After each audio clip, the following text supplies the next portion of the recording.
Welcome everybody to an all new episode of Figure It Out. I am your host, Jawan. And you guys see my amazing panel. I'm going to go to them in 1 second. Today's episode is going to be a very, very, very enjoyable one. We hyped it up last week. We will be digging into horror movies. Yeah. And I know a lot of you out there are like, it's horror movies and you're a podcast that mainly talks about figures. How are you going to combine the two? Don't you worry about that, okay? Because we got it for you. All right, but starting up, let me introduce everybody. Starting first with Joel. What's going on, Joel? What's going on? As you can see, I'm very comfortable today. So I'm ready. Yeah, that's the pod formation. If you guys have not been updating yourselves on Zoom etiquette, that is they call that podcast pose. That is the kind of how you get comfortable when you do these Zooms.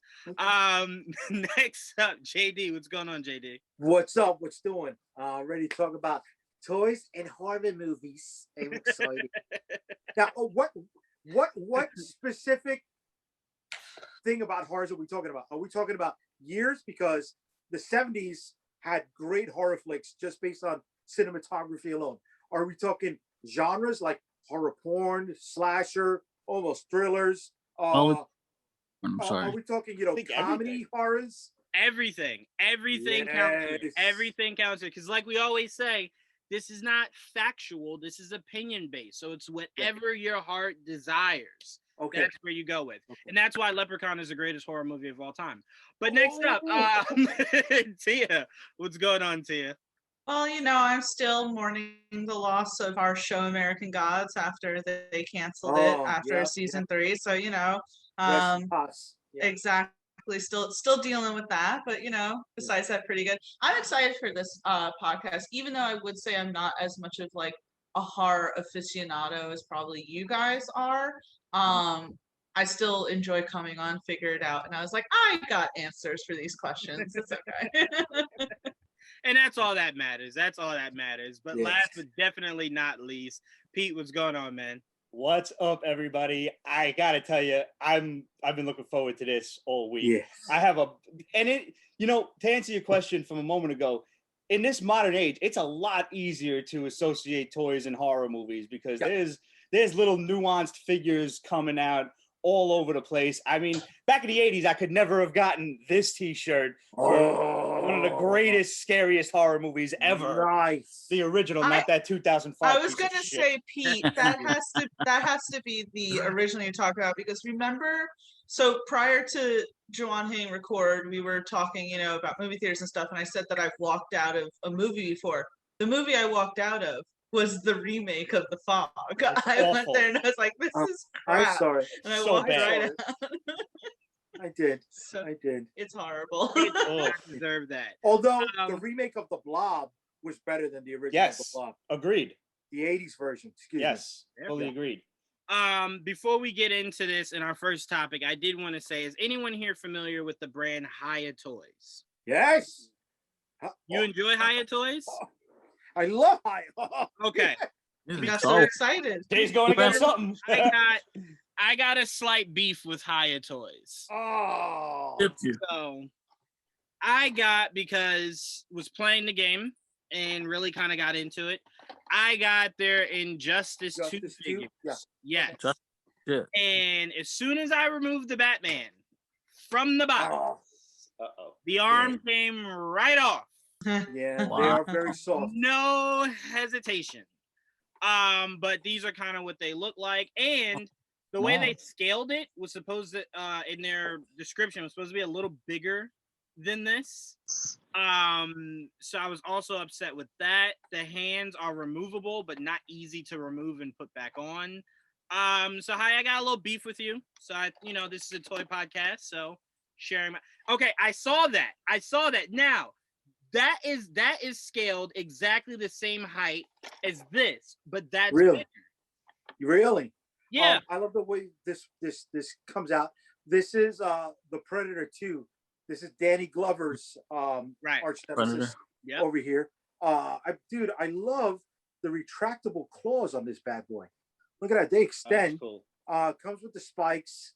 Comes with a lot of accessories. For some reason, I don't want to say a purse, but he comes with a really thin, fine chain, and a pad on it. I know we're tying to horrors. And the Predator was originally pitched as a horror. I don't think it's a horror movie at all. You know, it falls in the line of what I feel RoboCop is. You know, just that action thriller with some monsters mixed into it.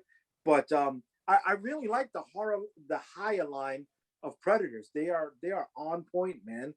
I will say though, one thing I can give them is because nobody really does this. I do like that the Batman and Superman's capes are cloth, not the hard. Yeah. You know what I'm saying? The hard cape. Yeah. That's not how it should ever be. It should always be cloth. But this is what the Batman looks like, obviously from Injustice 2. And the arm came right off, so I had to keep it completely still like that. So I'm in a bit of a beef war with it right now. So I had to express that. You know, I don't know if I can agree with you on the cloth capes. Really? Boss Fight Studios recently had a Zorro figure come out, and they had a Zorro packed individually, and they had a Zorro packed with a horse, and the Zorro with the horse was a cloth cape. The Zorro packed individually was the Plastic. the molded plastic cape, and I kind of like the Zorro with the molded cape more than, you know, the cloth cape. And how hard do you think it would be to, you know, kind of meet in the middle like Sideshow does with its statues with a flexible, you know, posable cape? Right. To do that with on a smaller scale with a figure. I'll take that. I'll gladly take that. That's dope. I will let you know how cost effective that is. Please In do. a few Like, weeks. how much would that add to a figure's markup? Because I'm just thinking, like, you could pose it so much better Yes. with a, you know, with a posable cape. Well, it depends. True. Are we looking at like the wire armature in the middle of it, or? I'm no scientist. I have no idea how to do it. It could be. They could have like somebody at the end of a conveyor belt with a magic wand. For all I know, I have no idea how that stuff works. I just come up with the ideas. Y'all just do it.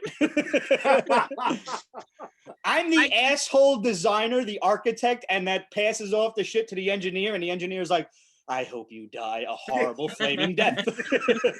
I can just picture Pete Filthy Rich just throwing money like, here, you do it. I don't know how any of it works. Bro, here's the money. No, man. When it comes to like concept design, how many ideas we came up with, and then we find the cost effectiveness, the price of it, and how it is not cost effective. And then we have to go back and redesign it to be cost effective and make all these changes. It like takes the heart out of your dream, you know. You're like, I don't even want to do this piece anymore. Yeah, I can say on a lower degree. When you see the editing you have to do for podcasts or interviews, you just kind of go, no, thank you, no more. No more. I don't want to do it anymore. Or when I have to go in and rewrite Juwan's descriptions for these videos. Okay, so let me say this.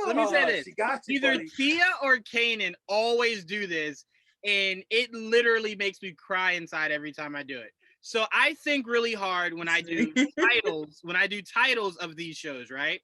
So then I'll put it in, send it off, and then like I'll go back to listen to it, and I'm like, what is this? Like who changed this? And then in my head I'm like, Tia or Kanan. It's me. It's me. So it's you. Okay, because I've heard Kanan before. After, Kanan will message me and be like, can you redo Juwan's video? And I'm like, why don't you guys just tell me that it's bad?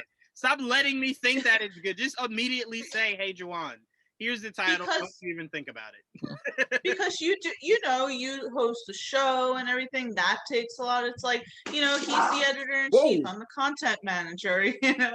That's our job. So, I help you out. Makes me cry. But anyway.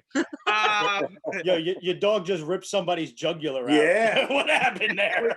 Was that a dog or a cat? Or it's like, no, it's my dog, and I guess she got like pissy at one of the cats. So I know what it is, Tia.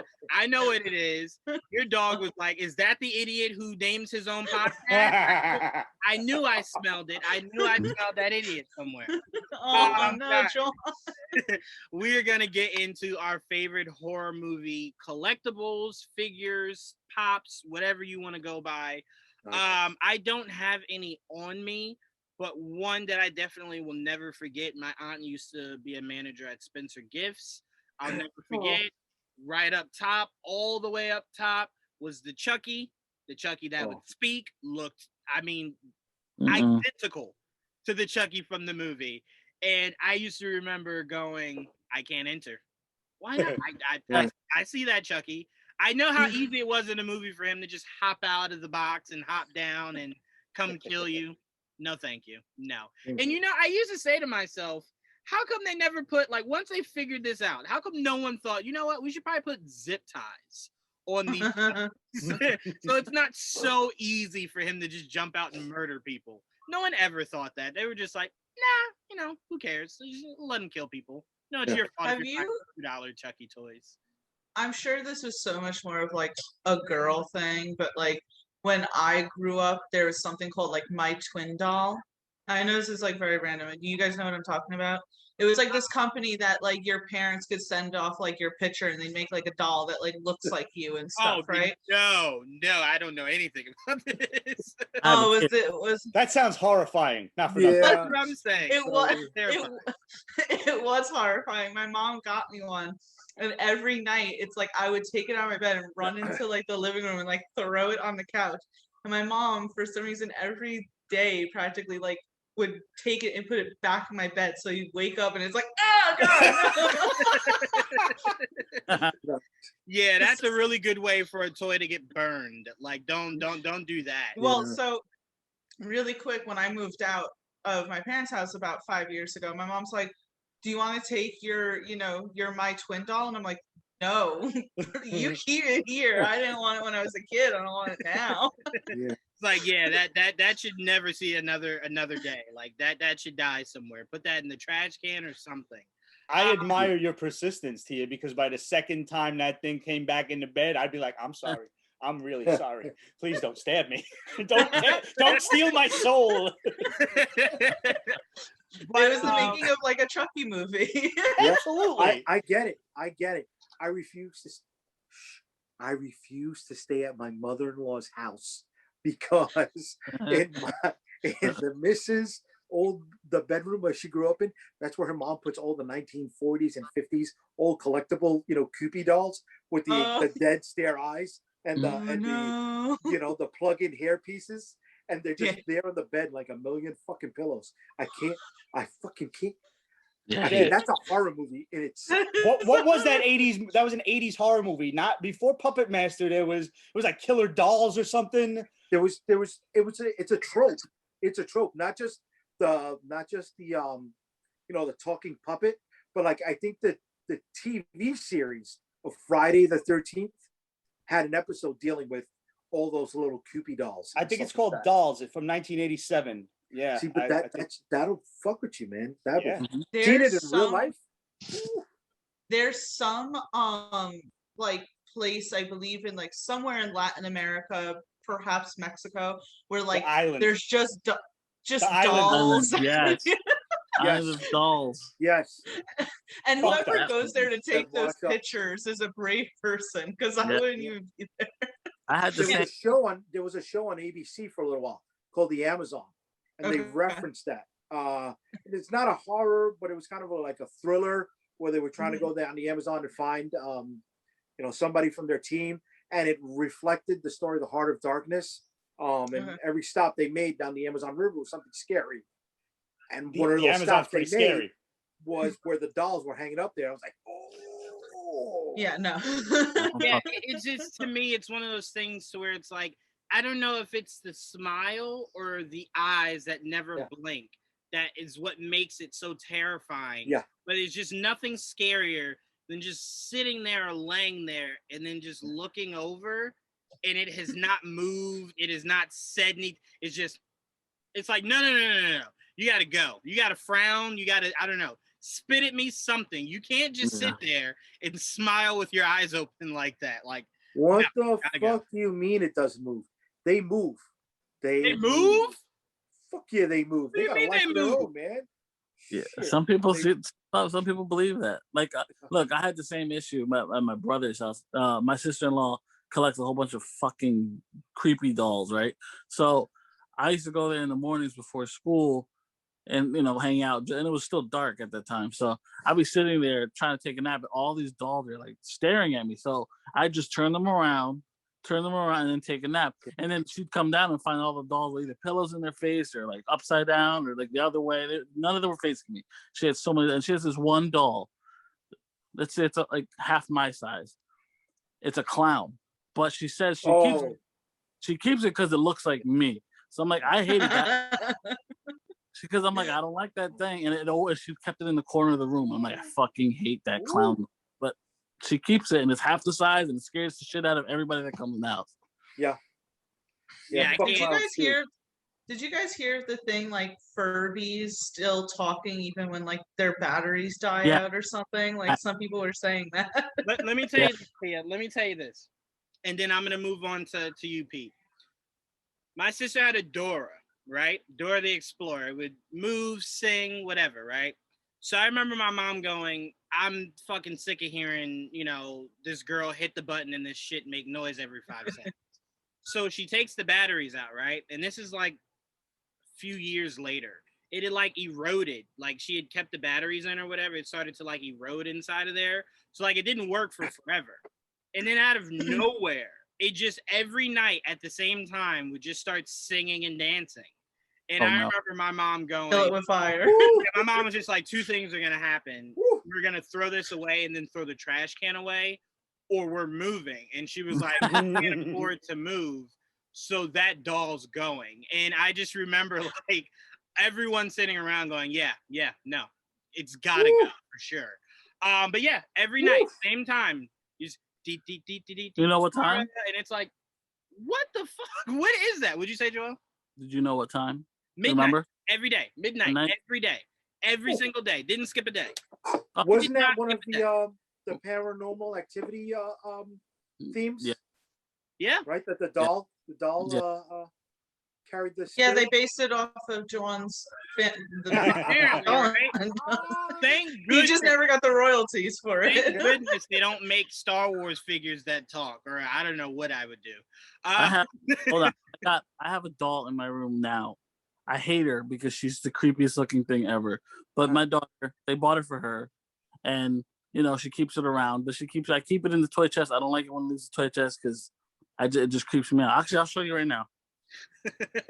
We got it. So we can all be creeped out together. We got to see this. Yeah. And I'm going to keep talking for our audience that are just listening to the audio while you're looking for it, Joel. It's one of those things that it's like, I don't know. That light source in the background is fucking creepy as shit too. Right?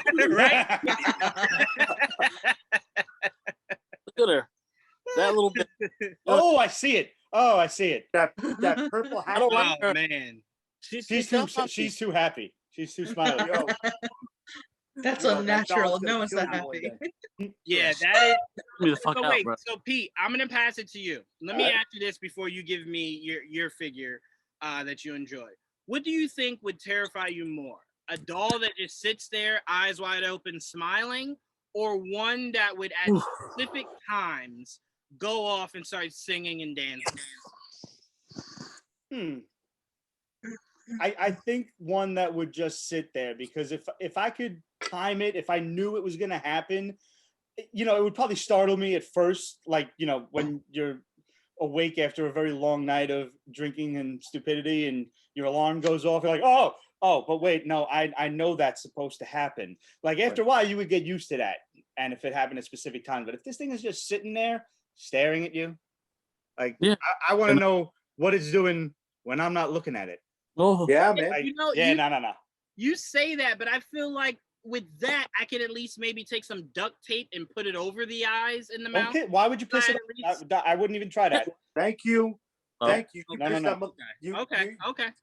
No, just don't man. keep it in the room. Push some bad juju right there, kid. It would You- also be do really that. creepy when something like say you did that, right? You put duct tape over his eyes, and then you walk into a room and there's no duct tape on the eyes. That would freak you the fuck out, because then it's like your Okay, well, mind hold would on. completely That's mess a with whole you. nother. That's a whole nother thing. If I put duct tape, come back and there's no duct But tape, you don't burning know. the house. You don't know. I'm burning the whole house down. Take My- all that juju. My basement is very, very haunted. right now, me and Cecilia are on pretty good terms. He said that. Yes, he talks about her before. He's not joking. We're good right now because probably I haven't had a table full of idiots down here in over a year, so she thinks she's off the hook.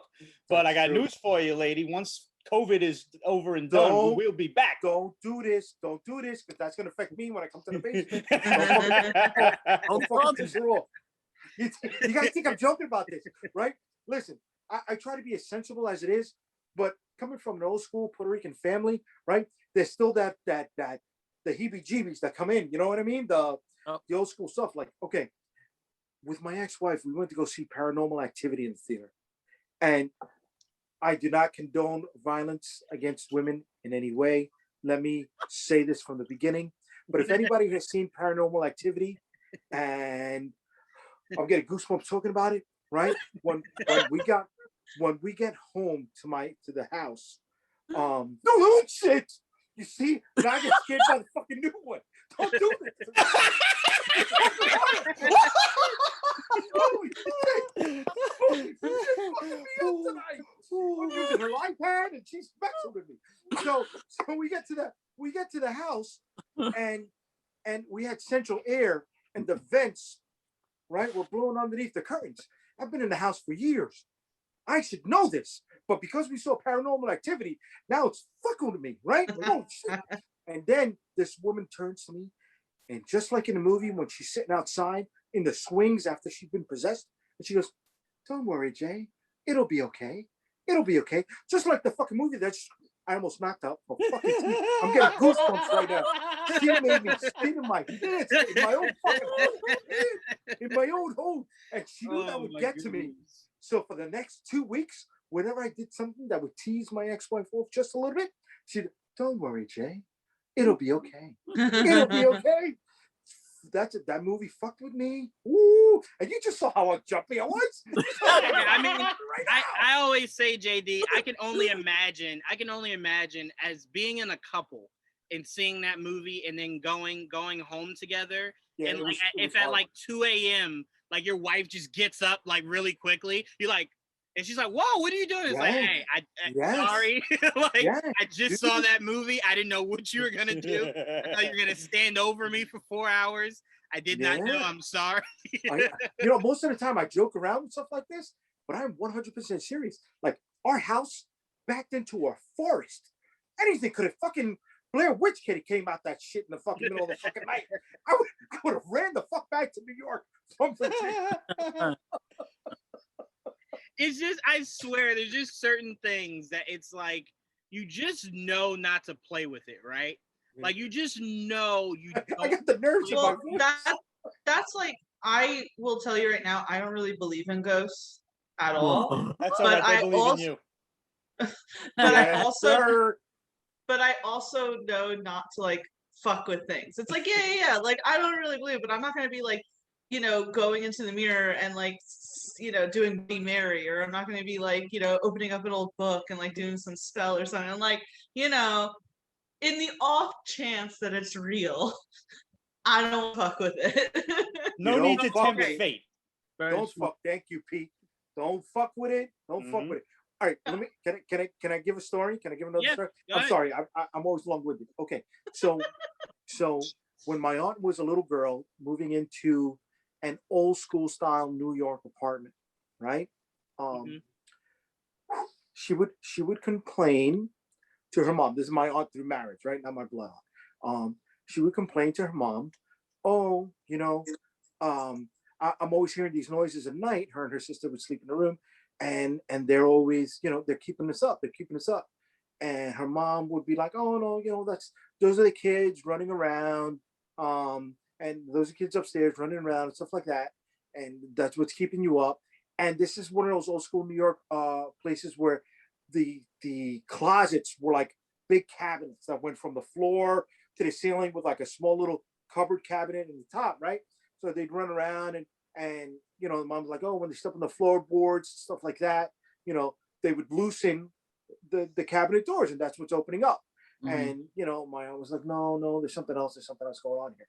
So when their grandfather came to stay with them, he was in what's known in Spanish culture as a santero, right? Spanish voodoo, right? Yeah. A priest or a Santeria. white priest, right? So after the first night of staying there, he kicked my aunt, her sister, and my aunt's mom out the house. Can't stay here. Just tonight. Just take the girls out. Oh, getting goosebumps. And she when she came back the next day, there he is. He's smoking a cigar, got a bottle of vodka, right? Somehow does that play into the story? I don't know, right? But that was part of their offerings. And he goes, I can't believe you kept my granddaughters in this house. It wasn't that the kids upstairs were running around and keeping them up. It was that a little boy was hung and killed in the bedroom. Oh, Jesus Christ. And that's where the top cabinet would keep opening up at, because that's what the little boy was hung from. And the feet that they would hear, not the kids running around on the floor, it was the spirit kicking the cabinet doors. Oh, shamama. Okay, so all right, new figure.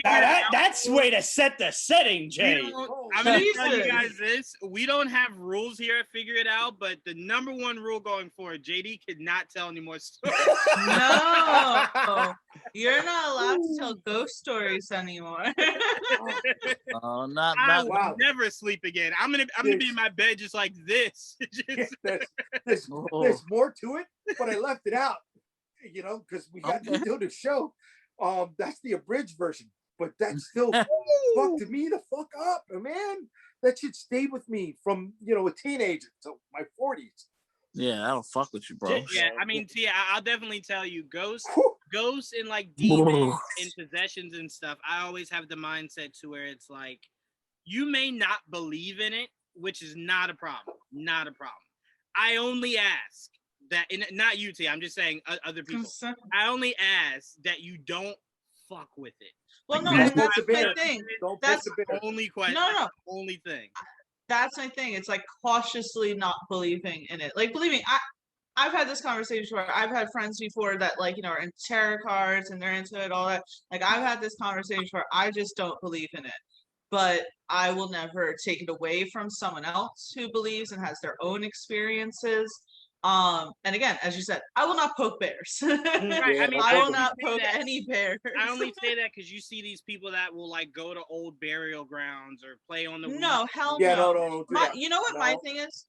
My thing of not wanting to do stuff like that comes from like, and again, saying this, I'm not saying this to like diminish anyone, but like a logical standpoint. Because I'm like going to a burial ground at the middle of the night, there could be a serial killer there. There could be some sick freak. To me, the scariest people are humans. Like for me, it's like you hear something in your apartment. I don't think ghosts. I think, is there a motherfucker coming in, Yeah. to rob me, to kill me, and do all Yeah. sorts of horrible stuff. So to me, it comes from like not, that place, like a paranormal place. It comes from like a human beings are sick freaks, and I don't want to get caught into anything.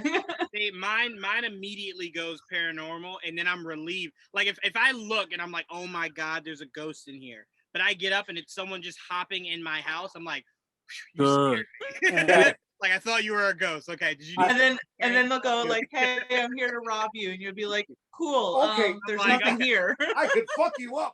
Yeah, I'm like, all right, you're real. I can get like a bat or a gun. That's All right.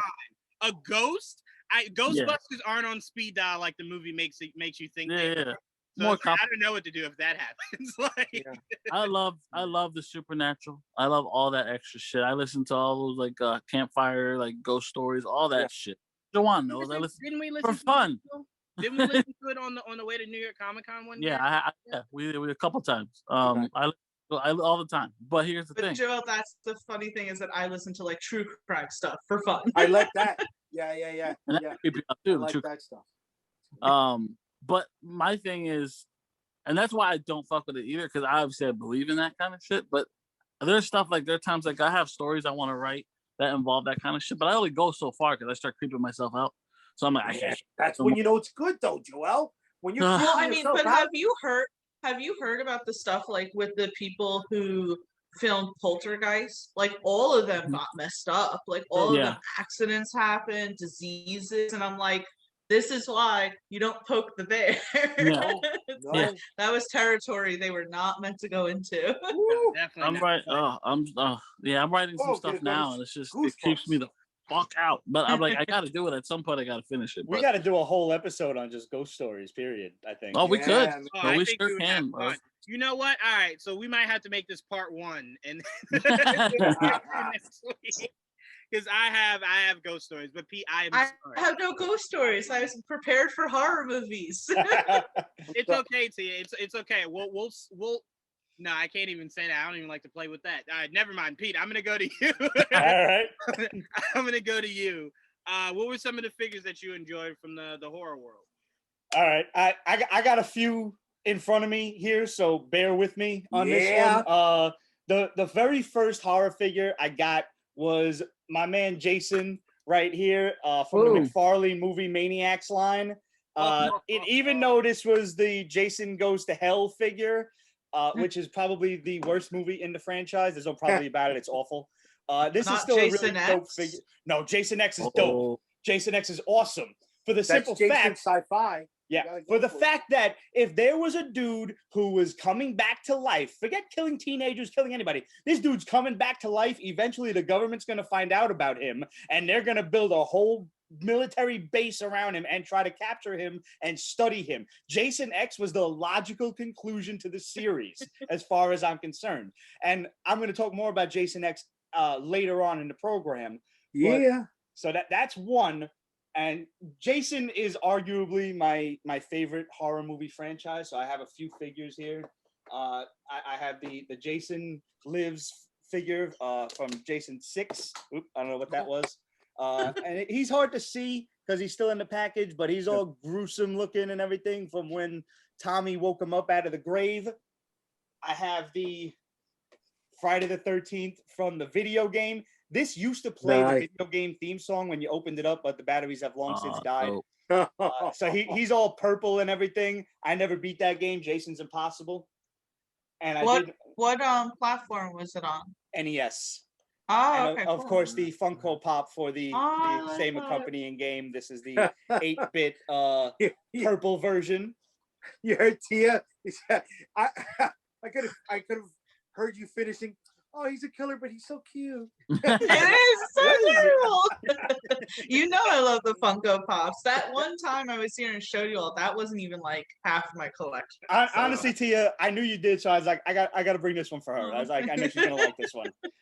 But recently, Amok Toys came out with a line of Creep Show toys. I never in my life thought I would see Creep Show toys, but I had to buy, of course, the Creep himself, the homeboy floating around in the beginning of the movie, Fluffy, who scared the living shit out of me when I was a kid. This King Kong looking ass motherfucker out of the great Arctic Yeah. expedition. And Nice. the dude was like banging Adrian Barbeau against the thing, like, come on. And he pops out and eats half of her fucking body. I had nightmares from, I was 4 or 5 years old when I seen Creep Show. My parents didn't give a shit what I rented from the video store. Oh, wow. Yo, I had nightmares, I'm telling you. And of course, and I post this every single Father's Day. It's Father's Day, Bedelia. I got my cake. Best, and Creepshow was, of course, directed by horror zombie master George Romero. So that zombie was Romero. scary as shit. Yeah. And of course, I had to bring the DVD down as well. I managed Nice. special edition Blu-ray. But yeah, man, I'm a super horror fan. I was renting a horror movie and a cartoon at like in 1985, which probably explains a lot of the psychosis going on in here. But that's say- a great combo. That's It a great is. fucking combo, bro. I will say after this topic, we are gonna get into the difference of a lot of people, and it is a version of it for sure. But a lot of people view jump scares as horror, and although it is a branch of a very large tree, it is probably one of the cheapest branches you could have on this. 100%. but Um, sometimes it does work. Does. Yeah. Sure. Of course, of course. Even when you're expecting it. Like I know, the old trope of person looks in the mirror, nothing there. They open the medicine cabinet, take Bam. some pills out. They close that shit. I know somebody gonna be looking in there. Not And even if I know it, Not even that. Now what they do is the music will be really tense, and then when it starts to slow down, like kind of grow faint, Mhm. it's so you can hear the oh, right. you know what I'm saying? So Right. it's like sometimes it does become a little predictable. There are a few movies that do it really well. But like See, Gore, I like you see, said before, JD. Oh, go ahead. Joanne, I see jump scares a hell of a lot higher on the list than schlocky porn horrors, like the trauma stuff. Uh-huh. I don't like TNA and mutilation. Excuse me, I can't say mutilation because like I like the cannibal stuff, like Green Inferno and Bro, Cannibal Green Holocaust. Inferno is sick. Let me Inferno was tell you nuts. this, JD. Let me tell you this. My dad introduced me to Eli Roth at an age where he probably shouldn't have introduced me to Eli. Okay. Okay, I know he's gonna listen to this tomorrow and go, shut your mouth. dude, I like your But dad. I like my your dad. you know what's funny? My dad's actually making fun of me a few days ago. rightfully The so. first movie that shut up, Joel. The first movie that ever gave me nightmares was actually, believe it or not, X-Men. I don't know why. I think it was Sabretooth. I think it was claws coming out of Okay. hands. It gave me You were young. nightmares, and I just remember him going, "I don't get you," and I'm like, I'm like, I'm like 8. Like, it's possible that's a little scary. Like, relax. But I'll He's like, never forget. What was it? It was Eli Roth's first big movie, and it's actually based off of a true story. Cabin Fever. No, I'm sorry. No, God, I no. hope not. What was the one where the guy cut his Achilles heel, like the back of his foot off, and made him walk? Mhm. Hostile. Yeah. Oh, I'm Hostile. sorry. Yes. Yes. Ugh. Oh my Okay. goodness. I remember sitting there with my dad, just like, and he was like, Yeah. "Are you gonna watch the movie?" I'm like, "You want me to watch this? Like, this is Yeah. insane. His head's Yeah. coming off." That was kind of hard to watch. Can Yeah. I Yeah. add something to this? Yes, Hostile. go ahead, Pete. You know what was really horrifying for me just now? What? That you were 8 watching X-Men. That hurt. Thanks. You know thanks for putting that one in what? perspective. I said to my dad, I said, Fucking I gotta dude. find ways to not make it sound like I'm the age that I am when I talk. I like to give Mission failure so far. Yeah. No, I get it. Pete, in the pre-show, we were talking about going to the movies, and one of my favorite movies in the theater that I saw was I sat front row to watch Jurassic Park when it came out in 1993. And like Joanne would never have appreciated that. He wasn't No. even born yet. I was 3. I was 3, and my grandma always talks about how she took me and my like 2 older cousins who were only about like 2 or 3 years older than me, and how she thought it was gonna be like a nice dinosaur movie, and Oh, didn't no. realize like how, Stop it. and that she had like 3 girls just screaming the whole time in the Oh. theater. Oh, Yeah, man. that was Eli Roth to me is very like Yeah. Eli to what you're saying about like gore porn. Like Mhm. to me, I don't like when it's excessive. Like, Yes. to me, it has to be with not only within the flow of it, but it has to be within the story. Like you're not just doing it to do it.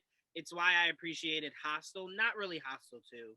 When the chick took the scythe and was just Yeah, it that was was to just bleed on alright. it. Yeah, I'm yeah, like, yeah. all right, Eli, you're just doing it to do Did it. you ever see the show Hemlock Grove? It was like one of the first originals on Netflix back in 2015. That is Remember a that? show I started and I could not continue. I had- got into like the second season. It was bad it- or too. I don't know. It was low budgeted, and It I was- think that sometimes it took away, for me at least. I can't speak on how Joelle felt, but for me, some of the scenes, especially one characters is like a werewolf and everything. It just Cool. felt, especially since like Netflix just came out in like 2015. Perhaps they just didn't have the money to make things look as good as they probably could now. Yeah. to Sorry, me- Joelle, I didn't mean to interrupt you. I felt the same way, but I just couldn't continue. The story didn't. It just, It was all over. I very rarely walk away from anything. You know, if anyone knows me, I like a lot of shit, and for me to say something sucks, you really got to suck. Mm. That shit Well, if sucks. focused too much on like we don't really care, but here's Bill Skarsgård. He's kind of good looking, right? So just focus on him the whole entire time, and that's what it felt like at most It points. was- Yeah, ugh. like I was saying, when it comes to that, James Gunn and Eli Roth, when James Wan, when James Wan stopped doing Saw is when it kind of just got into the real gore porn. But when he was doing it, it flowed within the story. It wasn't excessive. And then of course the first Hostel. I actually remember the disclaimer for it. I actually remember they were thinking of not allowing that in theaters when it first came out because it was so drastically different than anything like it wasn't Nightmare on Elm Street, it wasn't Jason, it wasn't Michael Myers. It was this is actually happening in a part of the world where people just come and can murder people if they would like to. So it made me never want to stay at hostels. Like I have I have a friend who frequently before the pandemic would just take trips by herself over to Europe. And I'm like, wow, that must sound so expensive. She's like, no, it's not when you stay at hostels. So I was like, why would you do that? Yeah, it's like you didn't see that movie, huh? But yeah, no, it's one of those things where it's like horror to me is defined by so many different things. And so many different people like it for so many different reasons. I just like that horror is maybe the one genre that even though it's so many, there are some good elements of all of the different branches of the horror tree. And that's saying a lot because there's a lot of different tropes for each branch that you can kind of go. I mean, it's funny, you know, as soon as we started this, Jay had asked, like, where are we here? Are we monster movies, slasher flicks, comedy, horror? And I'm like Joel in that I'm very easy to please no matter what I'm watching. I don't care if it's jump scare stuff or you know monster movies or whatever. I want to be entertained, so I'm gonna suspend that disbelief because I want to have fun. I don't want to sit there and bitch about a movie unless I really, really have to. Right. Yeah. Right. Yeah. I mean, to me, it's all about perspective. You got to know what you're walking into. Like you can't walk into the seat of Chucky and go, man, this movie sucked. Right. You saw the trailer. It's the point of the movie was for it to suck. Right. It was horror is a very wide umbrella, and I think a lot of people can have a lot of fun with it, no matter what you choose. It's like rock music. There's all the different 1,000 different genres of rock, but they all kind of go back to the same thing. Like Get Out is so different than the Jason movies, but they're still horror movies. I see Get Out more as a thriller. It is. I believe that too, but I thought they billed it as like a horror movie. I think so too. I could have sworn when it came out, they said like, "Wow, Jordan Peele's getting into horror." Here's the thing, I think his follow-up was the horror flick. That was so like us so different than Blair Witch Project. The thing is, a lot of people don't differentiate between thriller and horror. They feel like it's like a cousin of horror. So it's it's still in that same field. But I mean, even Don't Breathe. Don't Breathe isn't a horror movie. It's a thriller. It's legit a suspenseful thriller. But I'll give you a better example. Red Eye. Ain't nothing horror about that movie. I love people Red that Eye. believe it is. Right. Yeah. So to me, it's just one of those things like. But that particular genre of, let's call it, suspense thriller, whatever, fits right into what Tia was saying earlier about, it's not ghost stories that get her, it's crazy people. Yeah. That's crazy people. Yeah. Crazy people. What was the movie with Denzel Washington where he was chasing the killer who was always singing? Bone Collector? That's the one with the demon.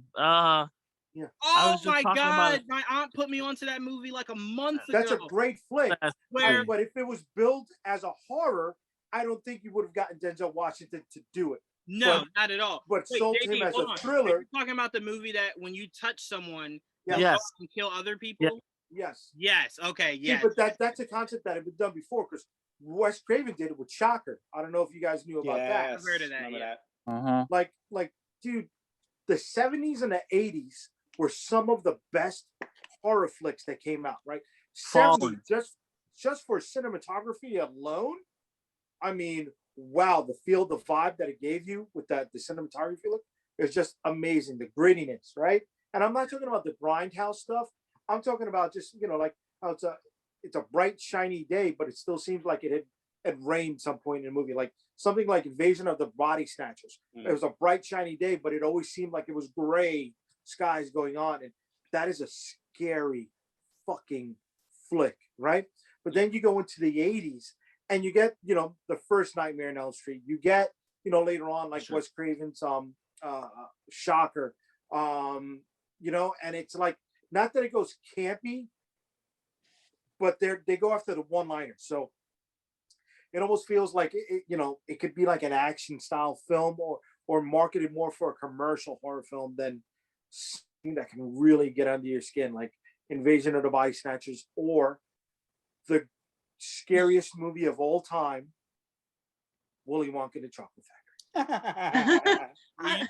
You said it last week, and I went back and watched it, and I was just like, yeah. You're talking about the original, right? Because if you go back and watch that, it's like he was really twisted. He did not mourn those children at all, and they were dying in his factory. Thank you. No. You die from eating candy, and then the Oompa Loompas? No. Singing a song to foreshadow your death?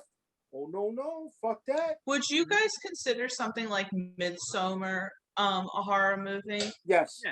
Yeah. Right? Yes. Well, fucking weird, but yeah. That's like a bright colored movie that had horror, elements and everything.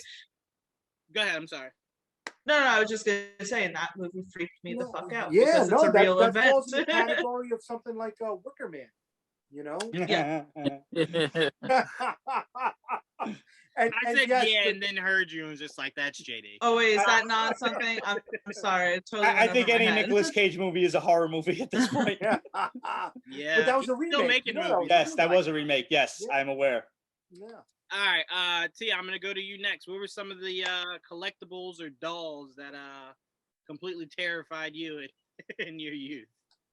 I mean, my twin doll freaked me out. Obviously, very much freaked me out. I never was scared of, say, Chucky or anything like that. I don't know why. I kind of like the look of him, I guess. Okay. I don't know. I don't feel like I had anything back in the day that I really liked with the collectibles. I think that's more of your guys' genre, So I want to give it obviously to you, not take up too much of this segment. Yeah, did you ever have a Chucky doll, Tia? Huh? You never had a Chucky doll, did you? No. That's why you thought it was cute and adorable. You let that thing. Well, because my first Chucky movie was, I think, The Bride of Chucky, when she turns into a doll herself and everything. That was literally my first Chucky movie. And I was like, oh, this is kind of, again, I didn't get the whole thing with Chucky. I was like, he's a doll, just punt him. Just exactly. kick him. Yeah. Why is this guy so scary? I think Chucky, though, was scarier without the stitches on his face. Yeah, he was. Yeah. I would agree. Yeah, I would agree. But see, Tia, when you got into Chucky is when they started to go comical. Yes. I'm talking the OG Chucky, where it was the little boy who got it for, was it his birthday or Christmas or whatever. Yeah. I think he killed that one in their not the fire pit, but the fireplace. Yeah, the fireplace. I think that Chucky died in the fireplace. But that's the one I'm talking about. That you're talking about, JD. No stitches, regular, plain face. That Chucky is terrifying. 100%. What was the toy Chucky was based on? Cabbage Patch. No. No, it wasn't Cabbage Patch? No. I thought it was my best friend something. My buddy? My buddy. Isn't that what? My buddy and me. Yeah, I remember. Oh, I remember those. They were called. What were they called in the show, in the movie? I mean. Oh, what were they called? I thought that's what they were called in the movie. I forget. It God, might have been My Pal or something There like we go. that. Yeah. So they were based on My Buddy. Right, Right. My Buddy. That was a weird looking toy anyway. yeah, I didn't And like that was like Now a you know why it life-size became a horror kids film. toy. Yes. And fucking then walk- it came out with Kid Sister. Yeah. It's not a toy, but I did have at some point because they were selling it either Hot Topic or Spencer's, the Freddy Krueger claw glove, Mhm. and it Oh, like okay. was really made out. It was not made obviously out of like knives, but it wasn't plastic. It was really hard and everything. And I'm like, The skin you of could children. realistically come and like attack someone with this. I will You know say- some crazy motherfuckers were just like taking the plastic out of there and putting kitchen knives in that shit. I will say though, really quickly, JD, if Willy Wonka's a horror movie, I'm definitely putting iRobot in there. Like that shit's terrifying. Really? When you think about how realistic when that movie came out, where technology was, to how Yeah. dependent we are on it today, I would 100% say that it's not far-fetched Okay. in a few All years right, that robots are doing that. I see where you're going with that, and I would I'm replace raising. iRobot with AI. I hated AI. I want to. Yeah. I hated that movie I so wanna- much. That But concept. it's Yeah. crazy because when you think back to it, you're just like, iRobot, like it was a really cool movie, whatever. But then when you think about everything he was saying in that movie of like, no, we're just kind of depending too much. Like not long after that, it was just like, hey, yeah, Walmart just fired like half its cashiers to put a computer there. And it's just like, oh, well, well, I mean, we're getting closer, you know? So to me, and you guys have told me there's a Gundam in Japan somewhere. Did you Alright. guys see? Does anybody follow What Is New York or I'm So 718? Does anybody follow any of them pages on No. Instagram? No. Yo, I the, do follow it. I just haven't like it hasn't come up on my feed. the lately. Boston Dynamics engineers. Oh, The, those dogs. yeah, the yellow like robot Right. dog. That shit was here in Domino Park the other day, and man, people were filming that shit, and people tagged me in it. And my simple response was, "Yo, when we get Terminators, remember it started with these assholes." Yeah. Yeah. Yep. Well, it's Yep. funny. Forget about Terminators. Did you ever see Automata with I can't even say with that. No. Antonio Banderas? Never. So it was the AI gaining its own sentience. Not a great flick, but the premise, the main. So you got the robots come to life, and they're like, oh, we are who we are. We have souls. We're alive, and they start to make the next generation. The next generation. I don't want to say looked like that Boston Dynamic dog, Mhm. but it was low to the ground. Mm. Mhm. Had a very mobile shell, just like that, and it seemed like that was one of those flicks that's right there, right around the corner from where we are, man. Yeah. Well, when they're like, "Hey, we're inventing really cool things soon," people in fast food restaurants will be replaced by machines. Now, that doesn't sound like a good thing. No. That sounds like a terrible thing. Why is that a good thing? Yeah, It's like one or two technology is getting too much. one or two things will happen. Either Terminator will happen within 10 years, or animals will realize like we conform to humans. I don't think it should be that way. So that one of those two things I think will happen within like the next 10 years. Like lions and tigers are like, he keeps hitting me with this fucking whip. Like I don't have to allow this. But can't I beat fully him. support that. Like, I want the animals to win over the circus masters. I of can the- Listen, you ever like, seen- do it. I'm bowing to our octopus overlords when they come out of the See, that's another thing I don't play with. I don't play with the ocean. Once they told me there's like at least 85% of the ocean they haven't even like discovered Oh yet. yeah, they can't go down to the bottom. too There's far. creatures out there that they still don't know exist. Yeah. I'm like, yeah, So, no, I'm good with there it. you go. Once you tell me that your percentage is that high, no interest. Nope. Yet Don't even go near it. another genre of horror. There's a whole ocean Yeah. genre of horror. Which that movies. freaks me out, like the idea of being on a boat, the idea of being in a submarine and Yes. everything. Yes. Mhm. Although they No. can't pull it off because that the one with Twilight Girl, what's her name? That was they a just decent did? flick, though. I enjoyed that. Kristen Stewart. Yeah, Kristen Yeah. Stewart. I Underwater. don't really like her. Oh, my chick from Iron Fist was in there, Jessica Hanwick. Oh Oh, I yeah, I love can't Yes, speak bad about Jessica that movie. Henwick, Henwick. yes. Can't speak bad about that movie. Nope, I loved it. It was an instant classic. Sorry. Really? that was Just because he has a Lovecraftian. girl crush. Oh, okay. I got He's you. very I can different when back he's in with a, that, as a bro. crush. It was Lovecraftian, so I was with it from Jump Street. Okay. I'm an easy person to please that way. Speaking of Lovecraft, See, but when it comes to Lovecraftian, I think the series that was on HBO was a great. Lovecraft Yeah. Country. Lovecraft Country. That thing, Yeah, can I man. tell you, I wasn't expecting it. It's like I knew that there were, say, like supernatural elements, but the first episode is very like real, right? You know, it Yeah. deals with racism in the 1950s. So I'm watching, I'm like, this is a good show of dealing with that. And then all of a sudden there's like aliens and Twist. outer space Yeah. and this and that. I was like, I tell you what, that fucking show, nuts. I tell you what, there's not one black grandmother that didn't watch that show and went, that's all true. All No, you You're know, right. okay. it's funny because Lovecraft Country succeeded where Penny Dreadful's City of Angels did not. You're right. oh, can I tell you, I actually Yeah. like that. I That actually fucking like show. that Oh season. no way, man! I Well, tried to it's tell her. It's because I never watched the original Penny Dreadful, so I was just coming from, again, I like the human aspect at 1930s, dealing with, you know, the racism, Yes, dealing with yes. the politicians. I do feel That that was there good. wasn't enough supernatural. If they took that out and called it a different show, it would have been received completely different. But Yeah. the fact that it was called Penny Dreadful City of Angels, barely touched Yep. about, I understood where people who are a fan of Penny Dreadful didn't like it. But from where I was coming from, you know, not really paying attention to that stuff, I really liked it in that sense. See, Yeah. they try to tackle the Latino experience, you know, Right. in the 1920s, the 1930s in California. I think Lovecraft Country handled the black experience, even Afrofuturism in that series with impeccable taste that was lacking in Penny Dreadful City of Angels. And You know, My- when we talk about Santeria and stuff like that, you know, I Yeah. brought it up. What was it? Not Penny Dreadful, excuse me. Lovecraft. No. Oh my God, the movie that scared me. That Paranormal Oh. Activity. Activity? right, Paranormal Activity. They try to go into Santeria. You know, you got the La Llorona. Right, in the later Good. movies. That was pretty good.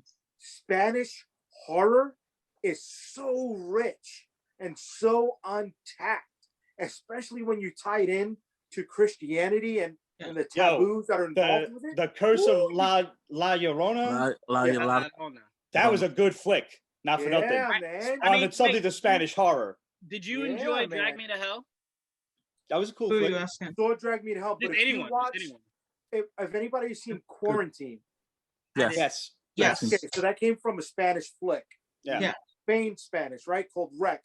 And there were 4 flicks to it, right? But the first 2 are amazing movies. Quarantine is shot for shot the same thing that Rec was. And this horror film picked up seconds after the first movie ended. And I like when sequels do that.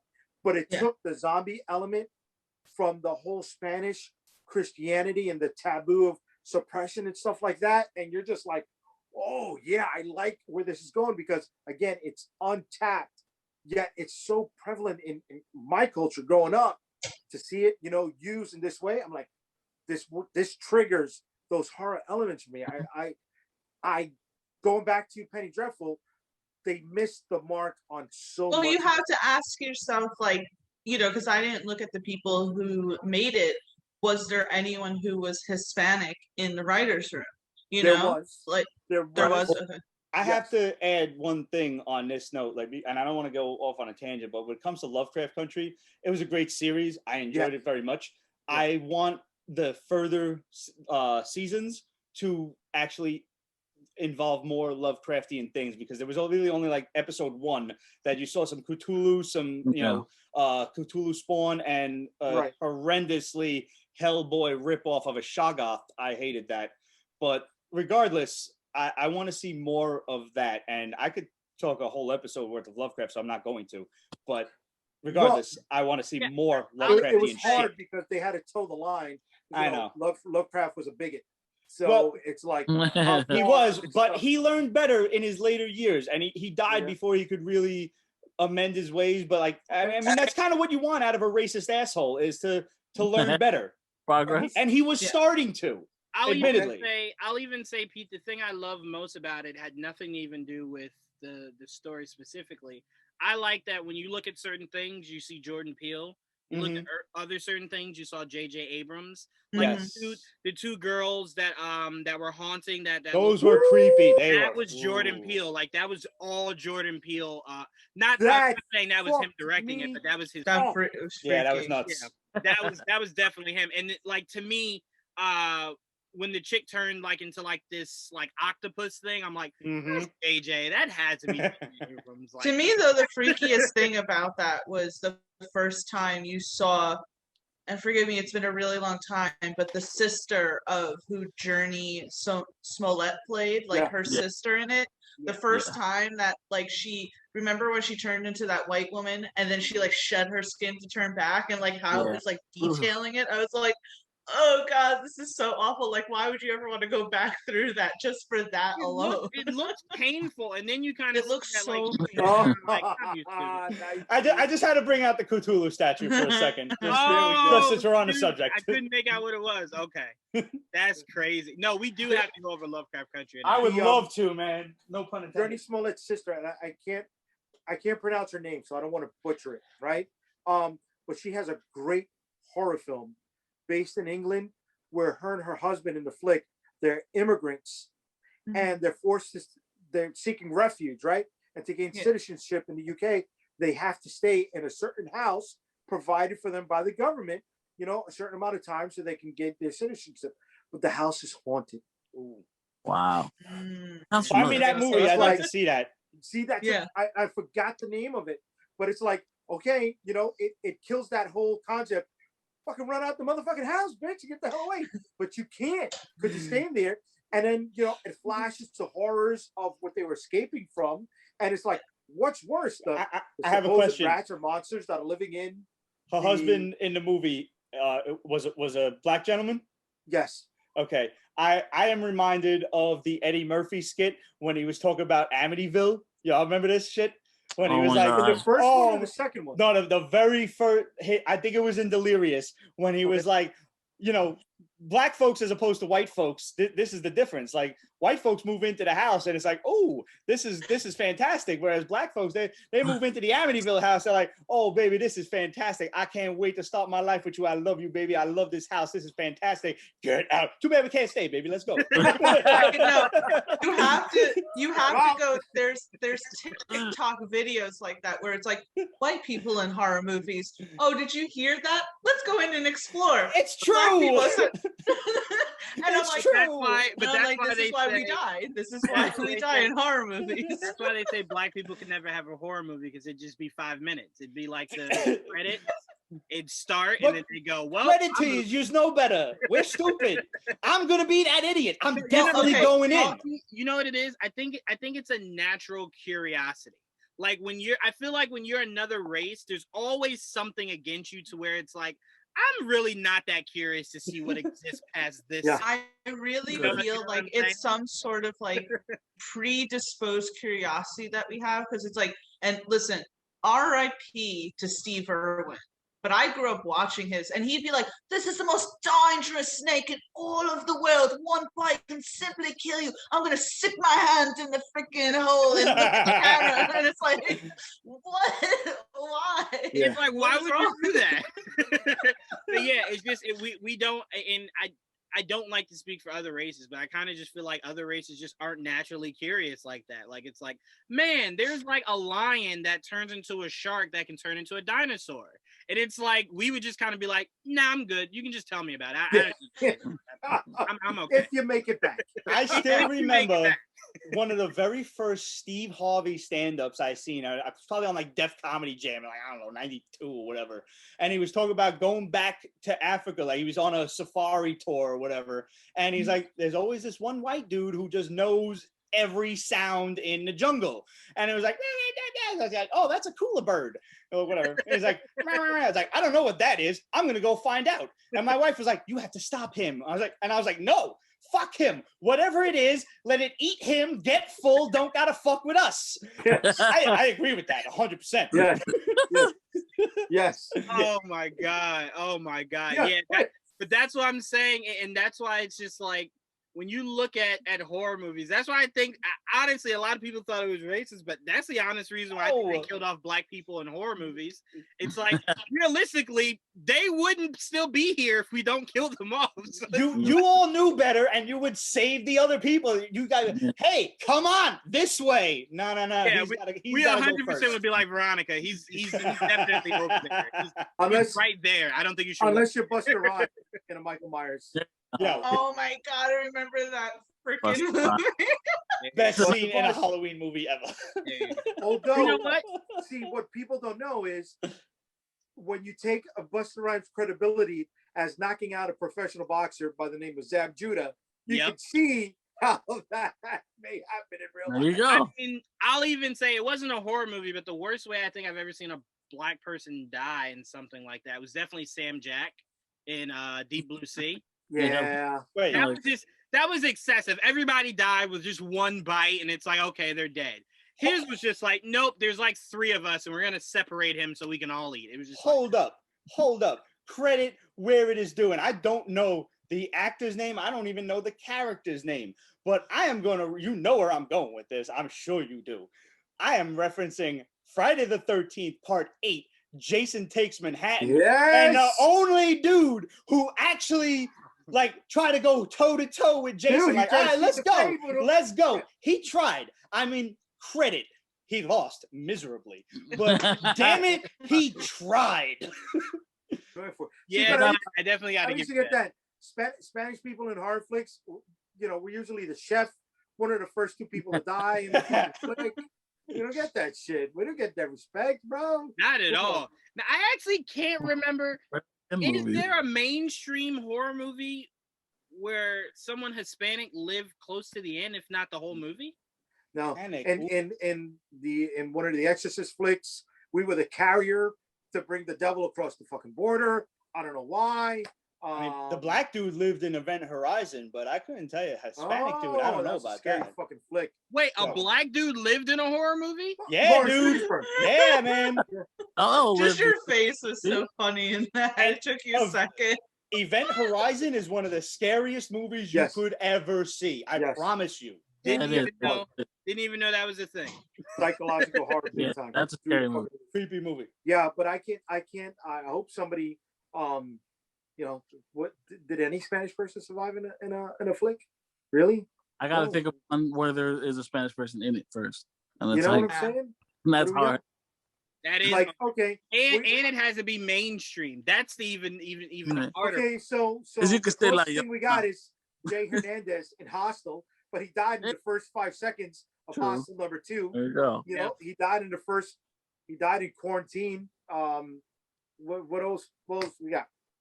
I Yeah, I don't think- know. Yeah, 'Cause I'm thinking when it comes to horror movies, they use the same Hispanic dude that they use in those gangster movies. The bald Yes. dude.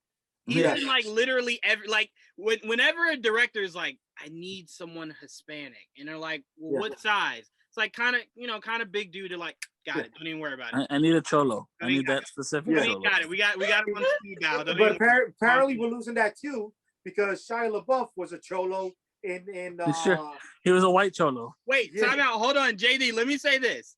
I saw that movie. Wasn't as bad as people said. It was pretty I enjoyable. liked it. It But could have been better. I will say this. David Ayer's explanation as to why Shia LaBeouf was like that was even more offensive than if he had said nothing and I just went into that movie and said, "Oh, What that's was definitely his cultural explanation appropriation." again? Yeah, I never heard it. What is this? He was saying he was raised in the culture. So it wasn't like he had just moved there and was Yeah. trying to like be one of the guys. He was his own man, but he was raised around it. So you kind of get the Right. influence of everything. Right. You know that tied into Training Day, right? It was Did it? supposed to tie into Training Day, Yeah. yeah. Yeah. That's Um, cool. The his gang rap- I that mean- held Ethan Hawke in the bathtub, Yeah. head first. Yeah. That That's a great was scene. one of the 2 gangs in this flick. And by the way, the Well- Hispanic dude that I'm talking about was one of the Was the guys that master? put Ethan Yes. Hawke in that. Yeah, I mean, and like not to go because this is like a horror movie podcast and everything, but I remember when that movie with Shia LaBeouf was coming out, Dom and I did a podcast, and Dom, kind of defended that explanation, and I kind of agreed, and to a degree, just because people who live and grow up in different neighborhoods, if you grow up in a neighborhood full of like a primary demographic, like I'll give you an opposite explanation. I knew someone who was Puerto Rican, but grew up in a neighborhood full of Italians, acted very Italian, grew up with the food, grew up with the culture, even though he was Puerto Rican. So it's like, I think that does happen to a degree. Now, again, I didn't see the movie, so I can't explain whether or not his portrayal was offensive or whatnot, but, I'm just explaining that. It does happen to you, but the problem is we always say, we need representation. Black people, we know we've been fighting for it. Hispanic people are like, bitch, we don't even get like a drop of it. Like, you're complaining like you get Al Pacino to pay Spanish guy 2 times. Oh, right, well, yeah, exactly. So Tia, what I'm saying is to his defining of why it was okay. The only thing that's offensive about it is 99.9% of that movie is Hispanic. And you choose to make the 1% white when you could have just made the whole thing Hispanic. That's why it's offensive. It's like, why can't we just have an all Hispanic movie? What's wrong with that? That's what I'm saying offensive. I think that people need to move into spaces that they have not been in before. Like, there's this Netflix show that just came out called Who Killed Sarah? And it's a really great thriller. It's 100% in Spanish. It takes place in Mexico, and it was 100% in Spanish. Wow. I got the opportunity to interview the 2 main leads, and the main actor said, he was like, this is the type of story that Hispanic people don't typically get to say. It's like, we're always the drug cartels. Right. You're not, hey, let's do a murder mystery, where it's a thriller and everything. And it's like, it's a great show, by the way. You should definitely check it out. And yeah, Joel, it's 100% in Spanish. And they're all phenomenal and already got greenlit for a 2nd season that's coming out in like 2 months. Nice. So it's really good. But, we need to, like JD pointing out, that there's practically no Hispanic people in horror movies. It's like really crazy. People need to start branching into these spaces. I just can't think of them. But we can't think of any in the main, Well, to me, JD, commercial you only can't think of them because it's so few far in between. Right. I can't think of any. I can't think of any, so. I mean, when we get horror stuff, till Jordan Peele, when we get horror stuff, it requires you to go to the hood. Like, it's not just like it's not just like you moved in a regular neighborhood that just happened to be. It was kind of creepy though. Not gonna lie. And what's even more offensive is they even name it that. Like, they'll name it Leprechaun Goes to the Hood. It's not just like, you know what I'm saying? And it's like, all right, well, I can kind of see where this is going. Joanne, did you listen to the main Damies podcast of Leprechaun? Hell no. I will take no disrespect. It was hilarious. Absolutely not. And I love you, Dan, because I know you watch this. I love you so much, and I support your show. Make sure you guys check it out. They call this a movie. But I will take no slander on the Leprechaun movies. They're my favorites. I love them.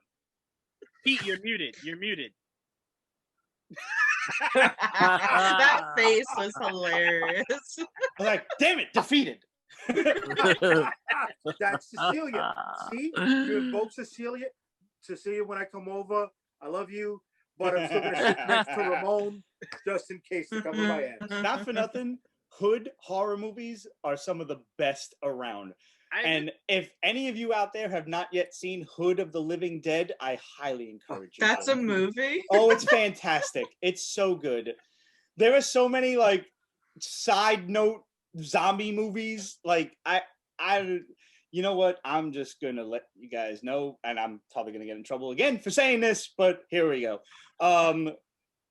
Special Dead and Retard Dead are, you can guess the premise of these movies. Oh no! Oh my yeah. God! Oh yeah! Oh. Hey, I'm picturing right now hashtag cancel figure it out. I'm just It's imagining. all me. It's not them. I don't preface any of this Freaks beforehand. are dead. Can I Are say? dead. Can What I say year this was really, that? really quickly? This is so, and I'm not going to say the word just because my personal beliefs in it, but I believe. I got a rice cooker recently, right? And it came from China, and I'm looking at the instructions, and it says like, do not let children or people of mental, like, operate this thing. And I was Wow. like, what the hell? You're like, Wow. no one says that anymore. You What the gotta hell, love China? those non-US warning labels. There you go. You got to read them carefully for sure. It, They're not up to date. it's a zombie infestation at a special needs camp. Oh my But God. both scenarios, oh my God, it's so offensively, Oh, no. horrendously fantastic. JD. I'm just putting this all together.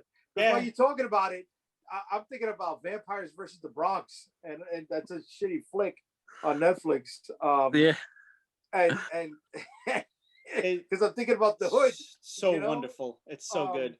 But then I you said, can't. special Don't camp. watch it sober. Don't do that to yourself. Okay. You will need to imbibe a lot of different substances to be able to get through this, but it's worth it. It's worth your time. Okay. I do want to highlight a movie. I'm going to hell, and I know that, and I'm going to have fun. I'll put in a good word for anyone out there. Just make a request. I do want to point out a movie that gets a lot of flack, but I thought it was really good. The Crazies with Timothy. I liked it. Ollie I Flick. liked it Yep. so. It was a Fuck. remake. You know, it was a remake. No, I Yeah. did not know that. I did not know that. Yeah. I It was did a not know remake. that. Was the remake good? I mean, was the original good? No, it was 1970s. I don't know if it was Wes Craven or Roger Corman, but if it was Roger Corman, you know the style that we're talking about. Yeah. And Like but crazy. it had a little bit more intelligence, behind it. I guess a lot more thought put into it. I did like the Crazies. The Crazies, Crazies was a good horror film. Yeah. And It was. another one I want to point out: 30 Days of Night. Loved Oh it. man. Loved it. Yes. Swear by that Yeah. movie.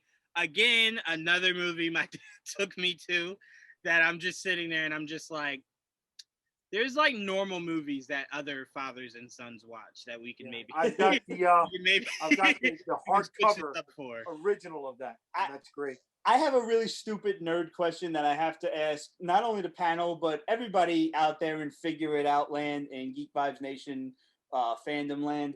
Is there any of you that can actively watch a Timothy Oliphant movie without just either speaking to yourself or turning to your friend if you're watching a movie with them? Yeah. Look, Mr. Frodo, an Oliphant. No, but from now on I will. You will never be He able just to do it fucked me again. up for life. I've I never like- once I like thought of that, but Timothy, from now dude. on I will. I like him, man. I do One of like my it. favorite I like series was Justified. He just fucking ruined it for me. You bastard. I love Justified. I'm part of the 1% that enjoyed Hitman, so now I gotta go watch that. I'm with you. I liked it too. Wait, Pete, did I ever tell you really quickly? We're gonna get back to horror. Did I ever tell you I spoke with the executive producer from that movie, right? Really? So like I get him on and I'm like just praising the movie. And to him, he's probably just like, oh, he's just like, he's just being extra. Fanboy. on Yeah. here. Right. But I'm like, no, I really love the movie. Joel knows I love the game. So I'm like, I really enjoyed that movie. So he's just like, yeah, I hated it. And I'm just I'm like, excuse me? He's like, yeah, no, I hated it. So then I'm like, oh, I'm figuring he's just joking. Only for Timothy to come out in an interview like 3 months later, like, I only did that movie because I needed the money. It's just like, what is happening here? Oh, you're talking about Hitman. Yeah. Yeah, the movie Oh, Hitman. I Yeah. thought you meant Lord of the Rings. Oh, no. The movie Hitman. So to hear that from both of them, I was just like, oh, you're breaking my heart. I love this movie so much. But anyway, I want to get back into it. I want to kind of do some rapid fires here because I want us to have some fun with this. JD, I want to start off with you. What is, or who is rather, one of those Sorry, you said rapid fire. First thing one of someone those watched. horror movies. If you were on a game show, you'd be on fire right now. You're awesome. That's great. But one of the horror movie directors that stands out to you the most. Wes Craven. Wes Craven? So do you consider him pretty much just like the Godfather of it all? He's on the Mount Rushmore, definitely. Mhm. For sure. I mean, You know, shit, I he mean, could how be many on there how twice. many franchises did he build? You know, how far did his career span? Not just, you know, the horror, the music. You know, he did stuff like even Escape from New York was Wes Craven. You know what I mean? So, and that's not a horror flick, but it has that 1970s aesthetic that I talked about, where, you know, the cinematography alone brings it to another level. You know, that just makes it creepy. Like Warriors felt creepy, even though it wasn't a horror flick. Right. And had that feel to it, you know. And then I don't know if it's like, you know, in the 70s because of all the drugs that they were doing, but it's like shit that didn't logically fit in the fucking scene was in there to creep you out, you know. Like, Yeah. honestly, the baseball furies are fucking creepy. But who would have thought of a face painted gang that fucking wears baseball uniforms? You don't know, but that's what they could have afforded, you know. In their budget, they needed something different, and it's creepy. And I know that's not Wes Craven, but you know, you No, I felt mean, that. you're making a really good point. I You know mean, what I always go back to JD. I believe it was Johnny Depp. That scene of him on the bed with like all the blood just go. makes It's you just scared like to sleep. visually, it's out of, obviously if you watch it now, it's kind of a little wonky. But from when that first came out all the way to like obviously when technology just got immensely better, you look at that and you're like, no matter what era you watch that in, it's visually pleasing. I still love it. Really, I'm sorry, really well done. the other kid, Johnny Depp's friend, he was Spanish. There you go. There you go. Died, There you but he go. died. He There died. But he died. No, but I mean, to me, like you said, what Wes Craven did kind of set in motion what almost everybody did with horror going forward. Yeah. You know, there's a lot of people that have horror movies that are nothing like what Wes Craven did that even say Wes Craven was an influence on what they were doing. Shit, he reinvigorated the franchise with Scream. Horror, you know, did. slasher flicks were Yes, dead. he did. Yeah. They were dead, man. And I tell you what, man, kids today will never understand how annoying answering phone calls were back then. Where it's like you don't have a caller ID, so you could answer and your friend just it's just like, all right, dude, hang up. Yeah. You know, or like, I know what you did last summer. It's like, all right, this is annoying, you know? And it's like, you got to answer because that one call that you ignore, your mom gets home and is like, I called you 4 times to tell you to take the turkey out and you didn't answer. It's like, God damn it. That's why you screen your calls. You let them go to the voicemail first, and if it's someone you like, then you pick up. Somebody had the money growing up to afford the Right? internet. Right? Look, you I gotta have to just guess with phone Yonkers, calls. you had money for the internet. Well, I don't like Gotta them have now. to kind of go, hello? But no, Scream was freaking amazing. I mean, Scream was so good, it gave Marlon and Shawn Wayans an avenue to do something even better than what Scream was, which was the first 2 scary movies. I'm sorry. Oh, I do love not, those first 2. I do not first like choice, yeah. the second half of the Wayans family. Only What? Keenan and Damon, and even Damon Jr. exist in my eyes. Damon is No cool. one else. I'm sorry. Well, I'm gonna tell you right Oh, now, best. Damon to me. A lot of people don't give him credit for it because they don't even know it exists. His stand-up, bar none, It's amazing. What do you mean doesn't know exist? No, I'm talking about when you ask people about their favorite comedians, his name never comes up. Oh no, he was amazing. Dude. He was amazing. But I'm gonna tell you this right now. I will not take the Wayans Brothers show out of my Rolodex. I will not take White Chicks out of my Rolodex. And I will not take the first 2 scary movies out of my Rolodex. Tell you really quick. Eject. Nah, I can't do that to Sean and Marlon. Go ahead. No, Tia, I'm sorry, but those 2 last Wayans brothers, right? They're like the other 2 guys from U2. Fuck them. Oh no. No, not even close. Oh. Not even close. Nah. If it wasn't for Keenan Ivory, who was out there with Robert Townsend and Damon, towing Damon along, none of the Wayans would have ever no one argues that. No one argues that. But they were able to take and make a lane of their own that was completely separate than their brothers, and they made a name for themselves. And to me, because that's their brother found them to be cheap actors to pay for. Oh my god. Anyway, Tia, what were you going to say?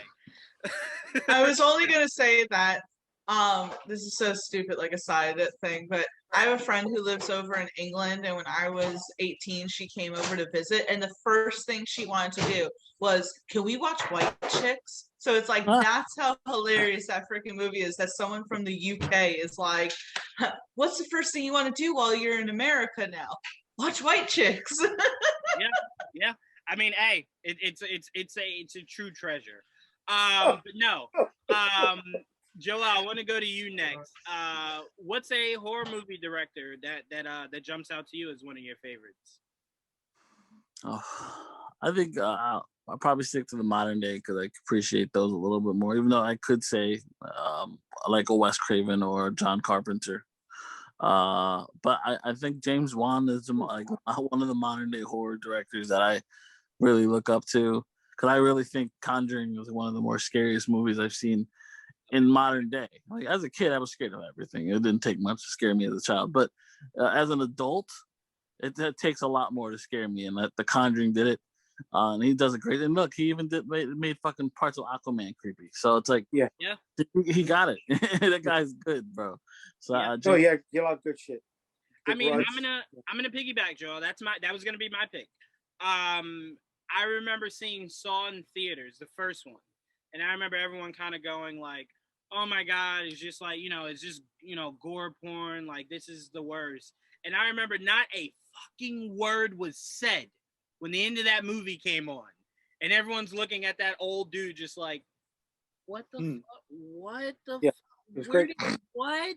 Like no one knew what they had just seen. Yeah. Like He just that's when got up. people wish like they could rewind to see like if they had missed something, because everyone mentally was just like, did they show something that I missed? Like what? He was there the whole time. He was dead.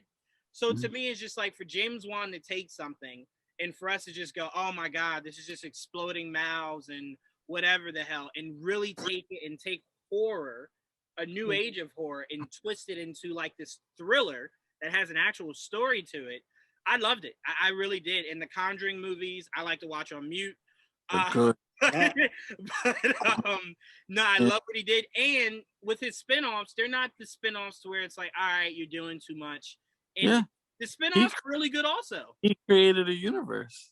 The Hell, we got Shazam because of James Wan. If not for the spinoff for the director that did that spinoff, he wouldn't have been available to do Shazam. So it's Lights like, I like. go ahead, what'd you say?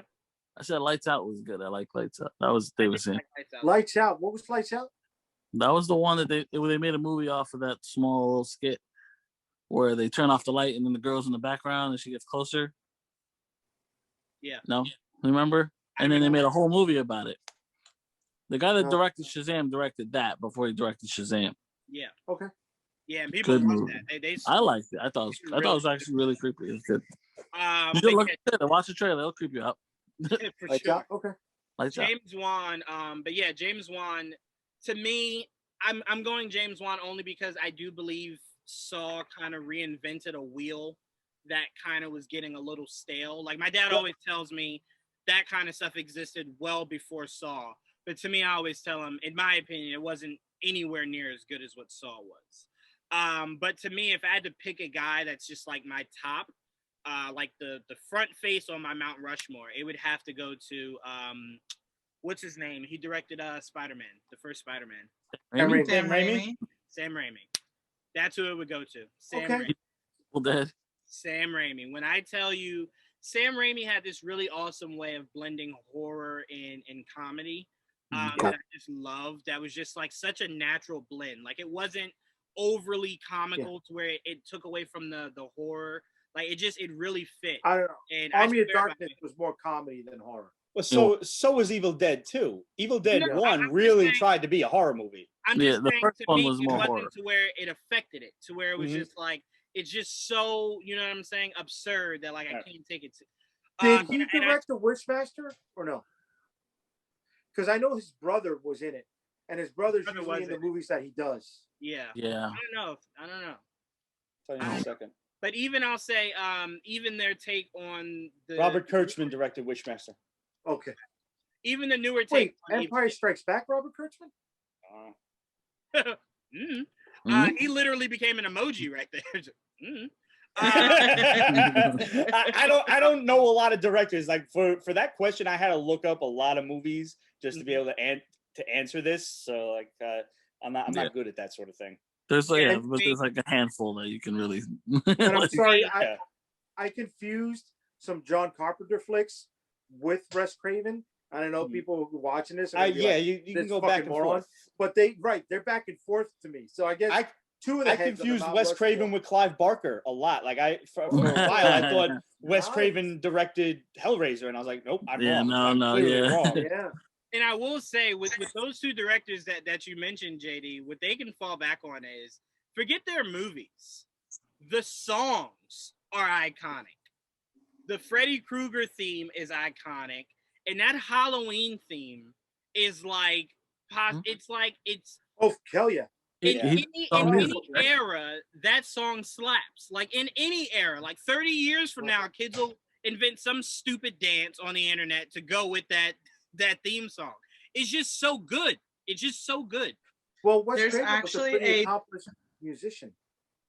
I was gonna Really? say there is like a techno song with the Halloween theme song. Oh, It's yeah? pretty good. It's It's just, pretty good. I've heard it. It's good. it's just It's good. I've never understood how he's able to kill people with that shit playing. I'd start dancing. Yeah, constant. Like that's where I would stop in my tracks and go, oh shit, I'll kill you later. I gotta We gotta break down. like, I need a quick dance break. Yeah. But no, I mean, yeah, I mean the guys you named, JD, amazing. Yeah. Tia, I'll go to you. What's a director that stands out to you from the horror movies? I mean, I hate to be like typical here, but Wes Craven. Yes. I don't know if we're gonna get, if we're getting to it, but like favorite movie, horror movie franchise is the Nightmare on Elm Street franchise, Okay. and Wes Craven gave that to us. So I Yeah. love the Freddy Krueger movies. I loved Red Eye. That was actually, I believe, it was either that or Batman Begins. One of them was my first movie that I saw Cillian Murphy in, and that's when I was like, this guy, I Okay. like him, and I want to see him in more. And that whole like suspense thing that he was able to do with Red Eye was just so good. So it's like, if I'm thinking horror movie director, it's like, yeah, James Wan is great, Jordan Peele, even John Krasinski. I loved Quiet Place. So it's like, Was that a there horror are, though? Yeah. It's again, I think it was like, it was, horror thriller. yeah, again, it was like, it was Got billed monsters as a in it. horror. So it's like, not necessarily, but you know what I mean. I'm just saying, like, I know that there's a lot of directors out there that deserve credit, but I'm just gonna say Wes Craven. Your favorite? Yeah, it's your opinion. Yeah, no. That's a solid choice. I mean, to me, I never subscribe to, if you like something that's modernized, there's nothing wrong with that. It's just they're so good, it's modernized. You know what I'm saying? That's how good they are. So to me, it's like, if it wasn't on the list from somebody's mouth, that would have been a true problem. But I'm just trying to look here. Hold on. Trying to see what they classify it as. Yeah. About A Quiet Place. Yeah. It's horror, right? Yeah, It's a monster Really? movie. Yeah. By and large, it's a monster Okay. movie. Okay. It is.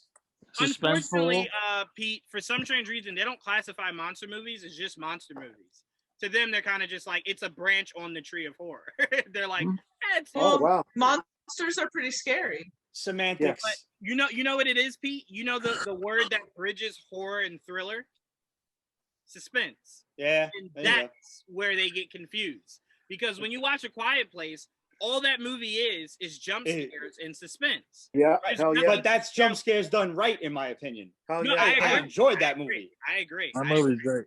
I agree. I like But I just said I'm curious to see, because John Krasinski doing a horror movie like that and it being good. We haven't seen the second one, obviously. To me, I have to see what his next project is outside of this. Early for him. Right. Same thing with Jordan Peele. I remember saying, Get Out, great psychological thriller. Not really horror, but they classified it. I got to see what you do next. And for us to be his follow up, it let me know he could do it. This is his world we're living in now. Us was a solid horror flick. Bro. Yes, it was. Yes, it was. Do you know that that? Go ahead. I'm sorry, Tia. I was gonna say, do you know that apparently was inspired by the fact of like mole people or something like that? I forget what he had said, but Really? He said it's a mix of that, and it's also a huge racial meaning behind it also. Of the forgotten ones, the idea of the forgotten people. Gotcha. You know, the higher class forgetting about the people that are, So that are below. it's like Enos and Morlocks kind of thing. Somewhat, yeah, Okay. somewhat to that. Yeah, that's right. I know stuff. I'm educated. Yeah. I was even gonna say Jordan Peele found a way to like I Got 5 on it scary. I was love that song. What got me hooked? Yeah. Hell yeah. I'm like, because what people don't understand is the way they chopped and like put together that to make it really horrifying to hear is not easy to do. It's why no one can just randomly do it to anything. So when I first heard that, it was just like, wait, no, don't do that. I'll never be able to hear the original version the same. But yeah, Jordan Peele, his mind is just. But it goes again, Joel. What do I always say? The best minds to do stuff like that in character acting, comedians. Those are the best. Yeah. It They're the takes craziest a lot. ones. Any comedian you ask that's really good at their job will tell you it takes a lot up here, or a lack of stuff up here to be able to do what they do on a given night. So they're the. That's why Chris Rock would have made a great Joker in Batman. Anyways, I don't. Well, I tell you what, JD. Spiral. His chance at that is in this new Saw movie. This is his chance. This is us to see a serious Chris Rock. Well, I saw when they like announced that project.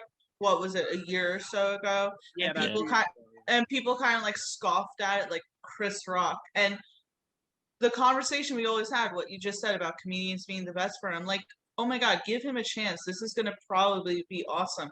And the trailer looks really good for it. I'm like, if this is the space that he wants to go into now, then allow him to. I mean, not for nothing. Go ahead, Joanne. No, you go first. I was just going to say, the biggest thing I said to people that scoffed at it was, you must not have seen Saw 3D.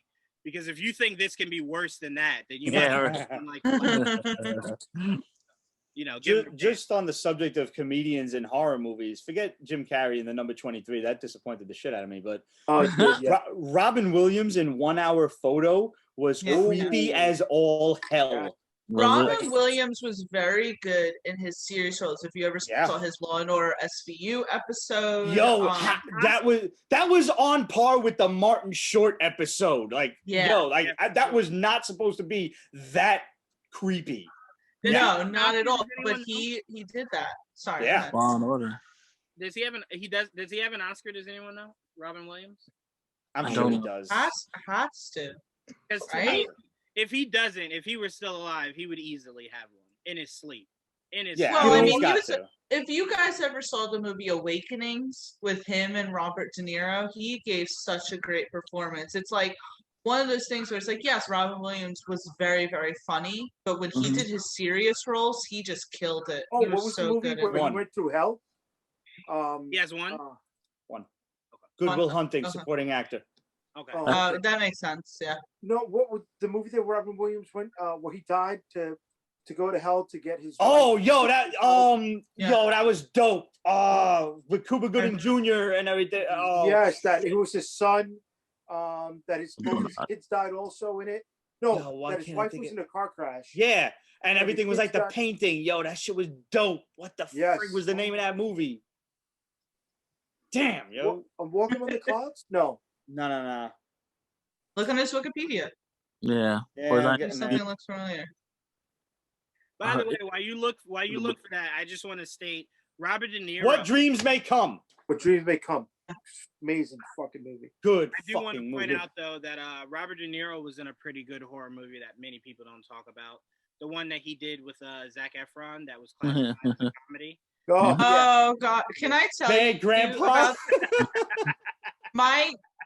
parents for some reason watched that, and my mom instantly was like, "Oh, so disgusting! You see Robin De Niro's dick." She was like texting me that, and I was like, "Mom, I don't need to hear this right now. What are you telling me?" I Yeah, so that's forgot weird. about that, and you reminded me. Makes that even more of a horror movie. Ooh, that is You know, if very I could go back strange. to Robin Williams Absolutely. acting chops for a second, Robin Williams graduated Juilliard in that first class with Robin Williams, Christopher Reeves, and the guy who did the voice of Batman for so many years, Kevin Conroy? Conroy. Kevin Kevin Conroy. Conroy. Yeah, The man.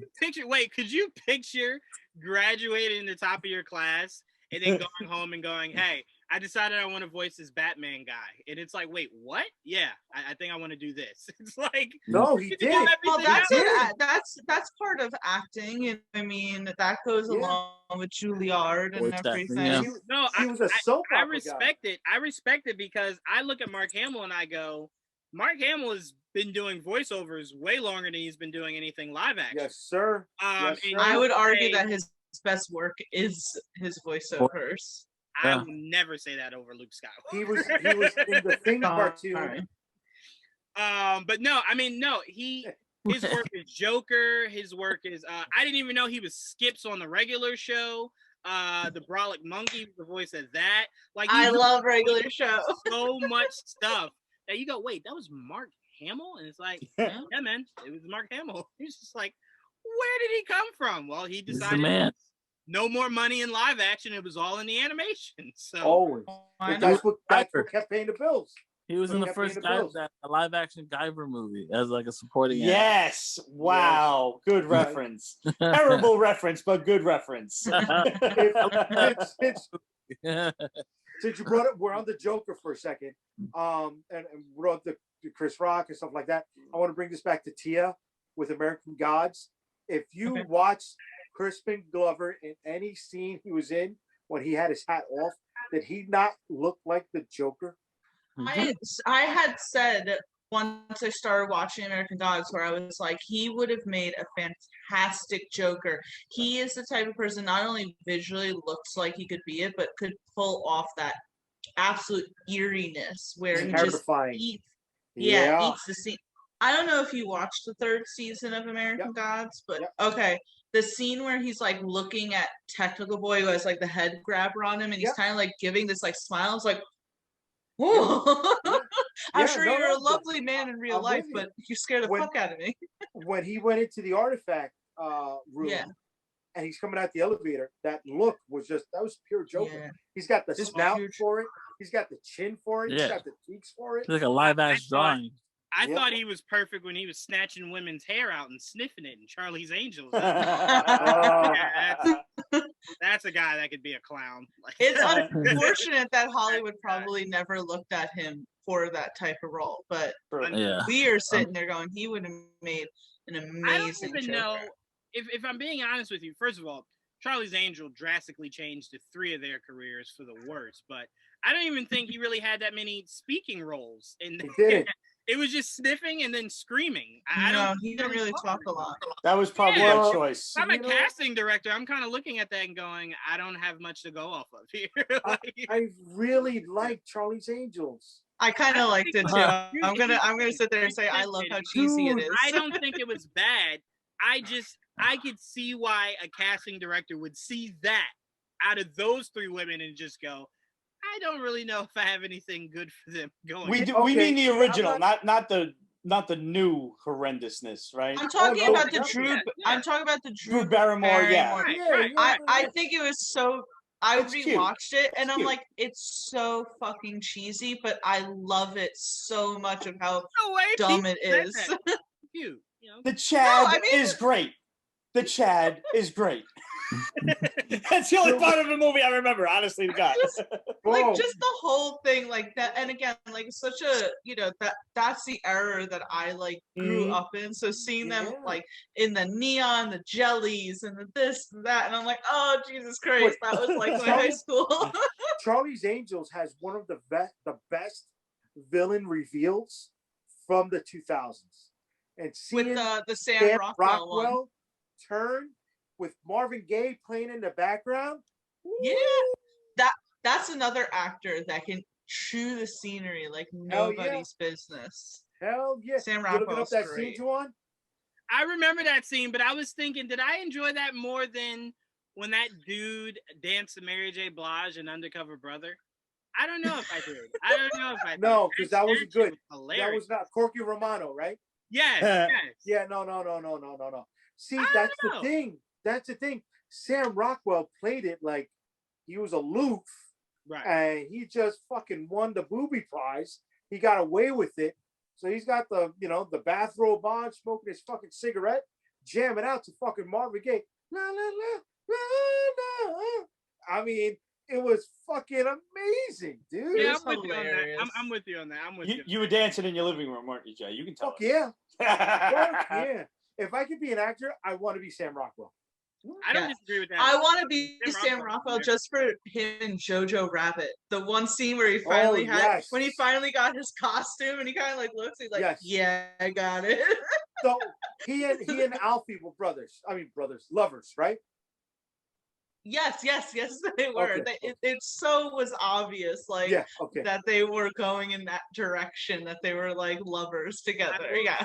I will say before we get back on the horror movie side, I will Sorry. say quickly, Undercover Brother is why I never ate the Popeye's chicken sandwich. Anyone that knows that movie knows and understands that reference. I don't understand the reference. Okay, so really quickly, Billy in D, Undercover baby. Brother, and I'm telling you, this is legit the plot. This isn't even me trying to like be like controversial. The white man legit put like mind control, like serum or whatever in fried chicken. And black people were eating it by the bundle, and it was like driving them crazy and whatnot. And I just remember when the Popeye sandwich came out, it was on the news that people were killing other people. Someone literally got Popeye stabbed to death. sandwiches. For I it. remember turning to my dad and going, oh, this is the movie. And he's like, what movie? I'm like, Undercover Brother. This is it. Yeah. We gotta go get hot sauce in our watches, Dad. Like, That's funny. When That's funny.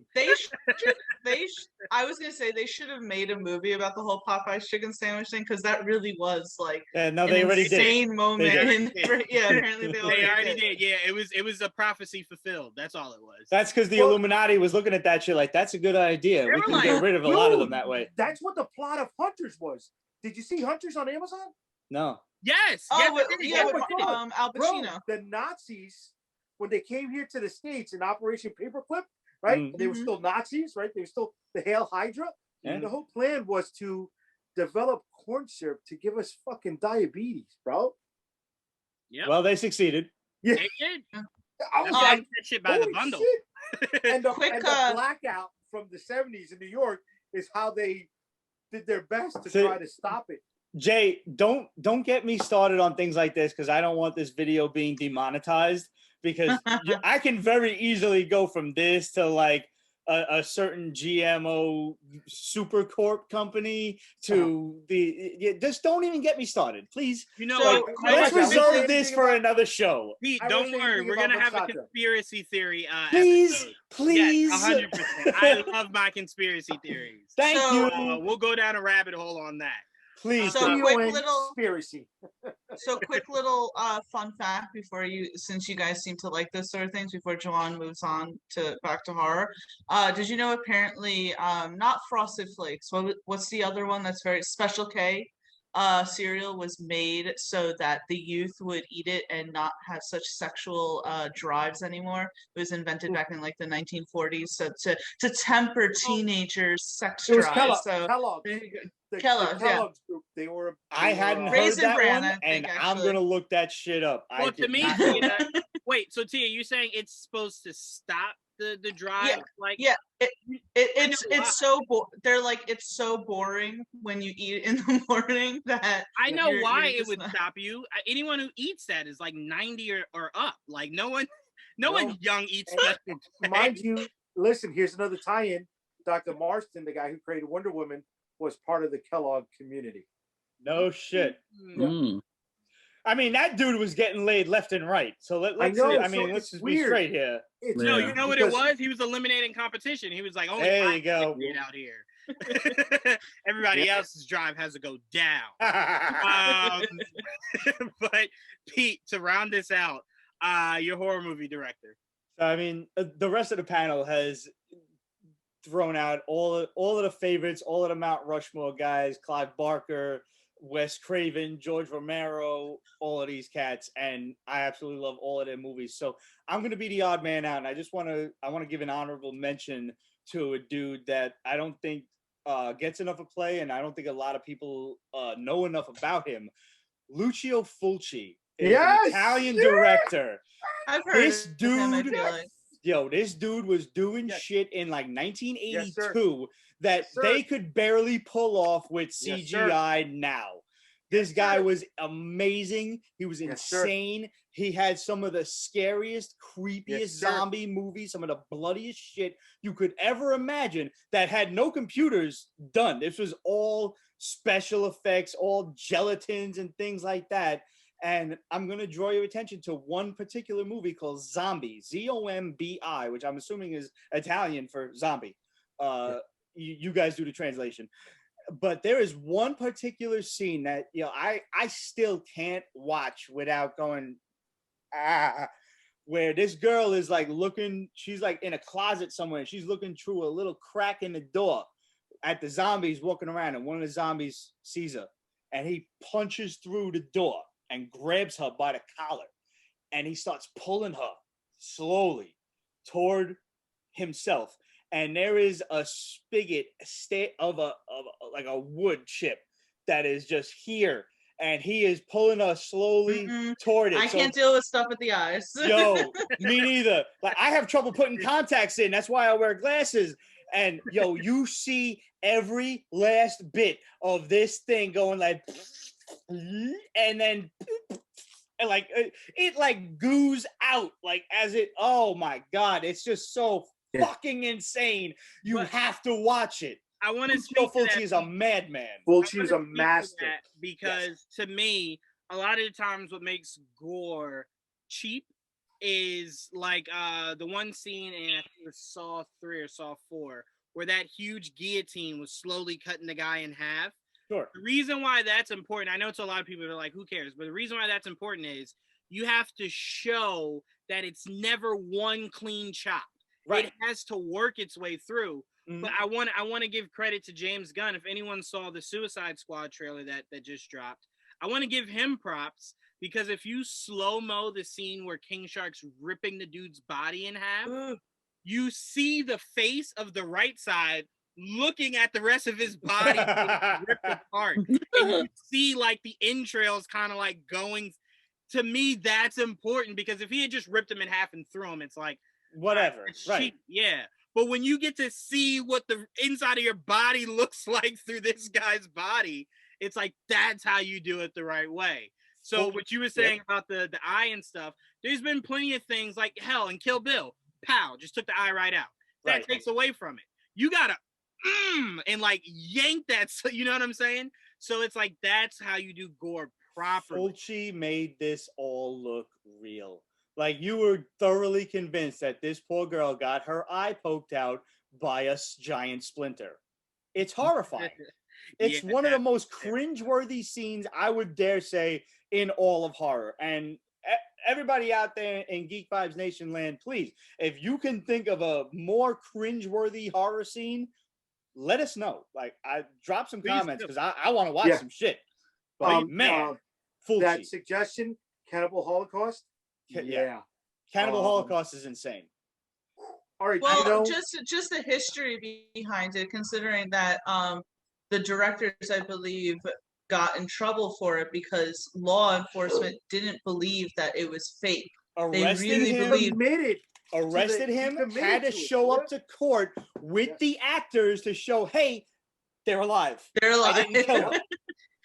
so I always just thought that was such an interesting thing about a movie that you However, can accomplish that. It was the early '80s, so animals were harmed in the making. I of did it. see that, You know, that's which I hard didn't to like. stomach. Makes me Yeah. feel icky about that. Yeah, me Um, too. but I remember on Instagram there's all sort of like Instagram groups of like horror fact that you didn't know or something, and that was like one of the facts, like Mhm. that it was so realistic looking that they literally got in legal trouble for it. And it was one of the first found footage movies. You know, like a lot Yes. of people say, "Oh, Blair Witch." No. This was 25 years before Blair Witch ever thought of being. You know, even before Blair Witch, because for you Jersey guys, there was a found footage movie based on the Jersey Devil. No shit. I don't know. This. Yeah, check it out, dude. I remember. Check it out. Hell no, I live here. Pretty cool, man. I dug it. I really I've dug it. walked through the Pine Barrens before. What'd you say? Good reference. I said I've walked through the Pine Barrens before. I went hiking there. You went hiking Oh, yeah? there? Joel, Yeah. come on, Nice. man. Why? My friend is a hiker. He's a weirdo. He loves that shit. So I just went with him. Which, by the way, no disrespect to anyone that loves to hike. We don't think you're weirdos. Yeah. Somebody Oh my that God. I mean, you know, Hey. I do. that's like people who Gotcha. run. Like, do y'all know you don't You en- have to? It's like you That's what I enjoy asked. that? That's what I ask. I mean, I ask that anytime someone's lifting weights. You know, you don't have to do that, right? Like, Mhm. Yeah. Well, you work, what's the at joke? Target. You don't have to be that buff. Like, you What's the probably- joke? Like, if you see me running, you should run too, or something. Something's probably yeah. chasing me. Yeah, I tell you what, black people know that all too well. You will never see, Yeah. You know, you will listen, never see one black person run and everybody go, what's he running for? It's like, Really? no, that question's being asked as we're running alongside him. Hey, why are we all running? And he's just like, we? It's like Yeah. 90 black people behind us. Where did you all come from? I don't know. We saw you. It's like, I'm running to catch the cab. It's like, oh, phew. I'm sorry. Can't take no chances. You know, just in No. case. Right. You if never I'm know. running, Better safe you're than not, sorry. you're not running because of the guy chasing me. You're running because of me, because I will cut you so you fall behind me. What's I that just old see JD joke? knocking people down. You don't have to outrun. What I is it? only You have don't to outrun you, not the bear. That's it. That's it. Because if you think about it, the bear only needs one, and he's good. He's Okay. good. Yeah. He don't need the one.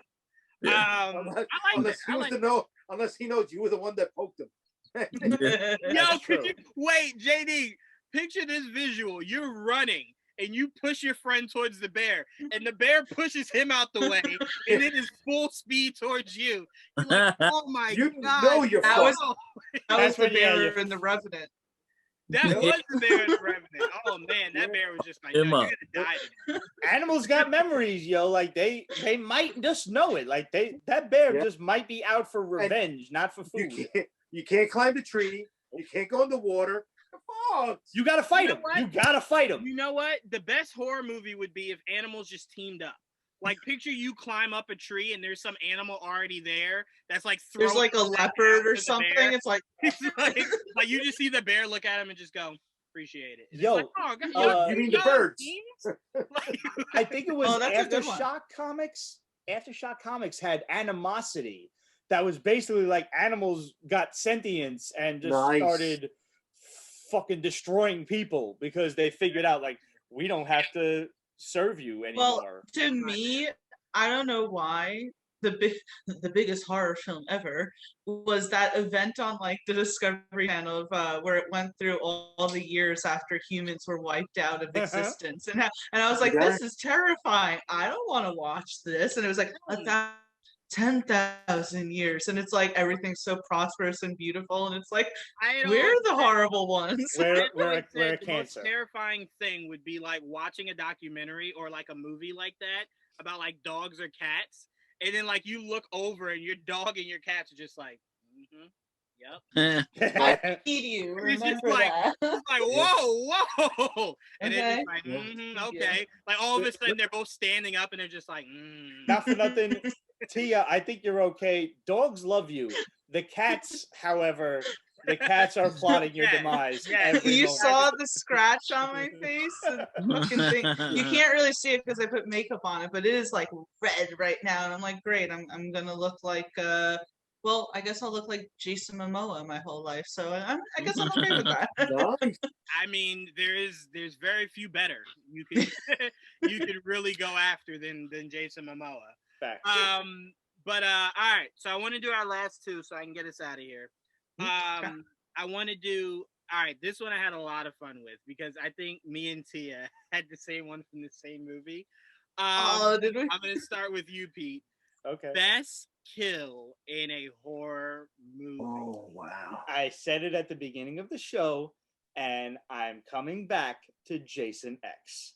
It is widely considered one of the greatest kills in horror history, and I fucking loved it. The liquid nitrogen scene. When he just grabs this girl by the back of the head, shoves her face into liquid nitrogen, and it comes up, she's frozen, and like some Sub-Zero shit, just boom, blasts her face on the counter. Yep. Just absolutely amazing. I love science. That scene was made for me, 100%. I want to give a quick runner-up also to Jason. The sleeping bags. No, not, Tia, that's not mine. the sleeping Don't say bag, that. actually.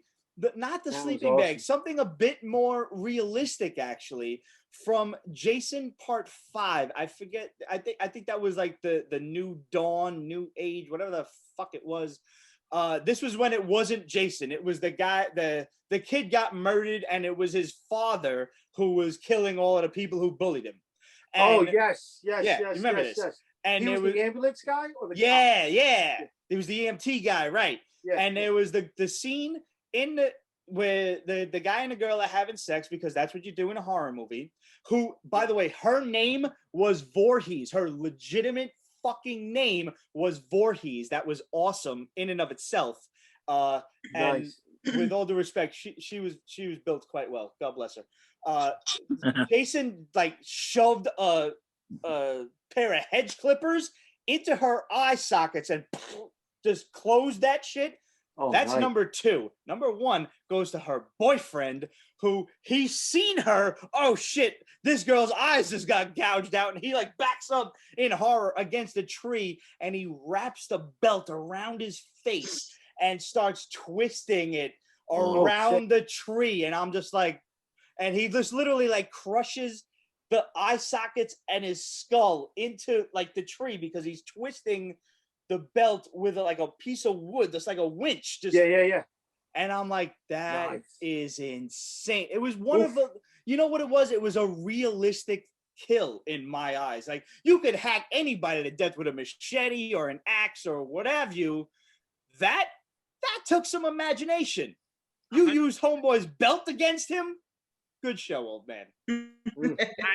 I completely agree. I love those two. I'd say if I had to do two quickly, I'm going obviously the sleeping bag scene, because it's one of the more creative ways to kill it. And Yeah. Wait, you about to add something? JD? No. No, I thought JD was about to ask. No, I'm with you. Okay. Now. I'm with you. Now. I like it. I love the sleeping bag from Jason. Loved it. All time favorite. My second Wait, the one, original? I'm sorry, the original or the remake one? that was space. It was Jason in space, right? Jason The X. sleeping Well, bag? Jason X. there was an original sleeping bag scene where it was only, in the movies, it was one hit and done. Right. But that was edited for the sake of the rated R rating, as opposed to like an NC-17 / rated X. I'm talking about the other one where it was not just a one hit. There you go. That's my one. That's the one. That was an Because- homage to the original, which was originally like 10 hits or Yes. some shit. Right. And they had to edit that out for the sake of the rating. Right. Please Right. continue. And didn't he throw one over the fire like a Uh-huh. sausage? Yep. In the sleeping bag, right? Okay. Yep. Yeah. Mhm. Okay. And my second one goes to it's my favorite franchise, so I have to give it a nod. It's Saw 2 or 3, where the lady was in this contraption, and it was either I'm gonna slowly rip your torso apart, or you have to put your hand in the acid to get the key. Yeah. And so close to that key, and it ping, and I was just like, Oh wow. oh my god! Like I'm watching, I'm just Wow. like, my eyes are burning itself. Like, that's insane. James Wan, it takes a very, very, Sick very motherfucker, dark dude. mind to do half of the kills he did in those first 3 movies. Ugh. But I give it to those two. The sleeping bag, because it's just chef's kiss. And then the idea of like, all right, you can either lose your hand or like your entire life. And she just was like, it's too painful to reach for this key. And he was just like, don't worry, I got you. Whole body it is. Like, that was insane. Tia, I'm going to go to you. What two are you going with? So I'm going to piggyback with what Pete said. Even though I wasn't the biggest fan of Jason X, I think the liquid nitrogen scene is the best kill like that I've ever seen. Just like the way it's done, I didn't expect it at all. It's just, and I was like, wow, he really did that. So to me, it was like, that's a great kill. For a second kill, I don't know if this like necessarily counts. But I just always liked it as a scene. Have you guys ever seen the ABCs of Death? Love that flick. Yeah. Yes. So I forget what letter it is, but the one where the girl who is very heavy set and overweight, like literally started chopping off her own like body fat to achieve skinniness, and she's just standing there afterwards, like all bloody and everything, and like at like oh, I finally was skinny, and then she collapses and dies, and I was just like, as a heavier girl, there was something that was so you know, like seeing that. It's sad, but it's like also just a visual of her just like standing there all bloody and like holding her waist and everything, like finally, and then like collapsing. I just visually, I thought it was very like stark, and I thought that that's what you kind of need in like a horror thing. The ABCs of Death was fucking petrifying to me. Yeah. I was drunk on Halloween with friends watching it, and I was terrified. Another Sobered you really up? sorry, go ahead. It sobered you up? It definitely sobered me up. The funniest kill in that one is the fart one. Do you remember that? In a movie full of like gross and horrific deaths, it's like for them to just throw that in there, I thought it was fucking hilarious. Honestly, you guys haven't seen it. Hanging out with some of my friends, that's really realistic. God, there were times in the basement where like it was cold out and we couldn't open the doors, and we were all just like, make it stop, make the bad man stop. I ain't mentioning no names. JD, I'm gonna go to you next. What two kills you going with? Oh wait, me? JD. Yeah, you, JD. I'm going to you, JD. All right. Okay. I gotta give an honorable mention to the first kid that died in the chocolate river in Willy Wonka. Fucked up. Sorry. All right. That's honorable mention. Johnny Depp in Nightmare on Elm Street with the blood on the ceiling. Yeah. But the worst death that's it just so stark ingrained is in the Blob remake, when the boyfriend who was making a call for help got killed. Yeah, he just fell. You saw him slowly dissolve over time, you know, in the cutscenes, and it's just like, oh, they did such a great fucking job in breaking him down, man. Almost as scary as the German guy dying in Indiana Jones at the end, but you know, just the way they dissolved him in the Blob was just like, woo. So that's my number one. That one bat kill in Inglourious Basterds always sticks with me. Oh, what is it? Donnie, this Nazi wants to die for his country. I love that scene, but it's like what I always loved about Quentin Tarantino was he was gonna give you authentic. Like it wasn't ever just gonna be like one hit and it's like next scene. Like he was batting that guy's head on that ground. That always sticks with me. I will argue with the Inglourious Basterds that one of the best death scenes is the Nazi in the bar where, was it Stiglitz or something? It's like, say a Wiedersehen to your Nazi balls. And oh, that was because he messed up the three. Because he did this and like the Germans do that.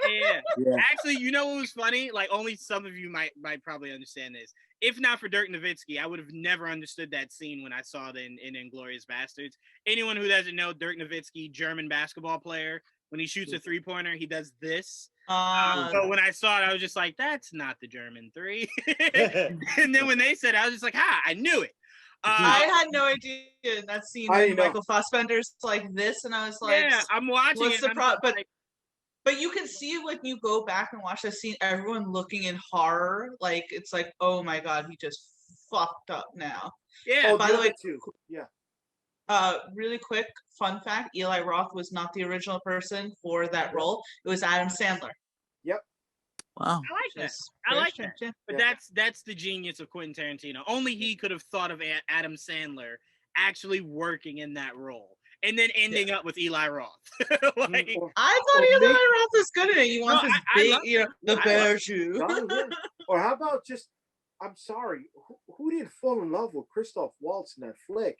And Oh, was JD. torn I because love he JD, was I'm gonna such a tell you bad this guy. now. I'm gonna tell you this now. There's not 10 other movies I can think of that start better than Inglourious Basterds did. To where because think about it, he's not only undressing the guy he's interrogating, he's undressing us to where we're like, yeah, okay, all right, he's just gonna leave, like he's just doing his job.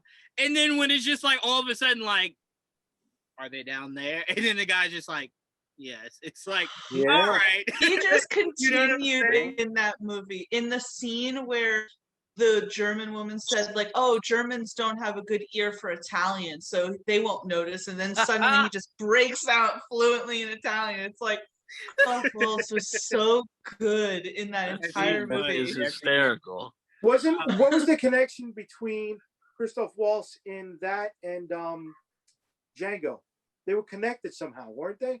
No. No, They're both German. I don't think his movies are connected like that.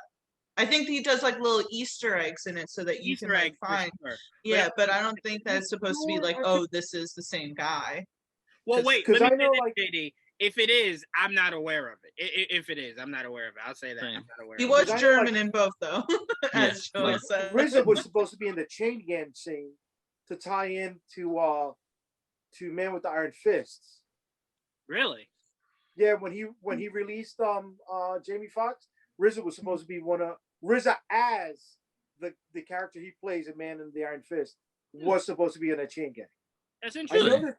That's Yeah. interesting. That's interesting. Again, I have no only idea. kind of Quentin Tarantino can think of that. JD.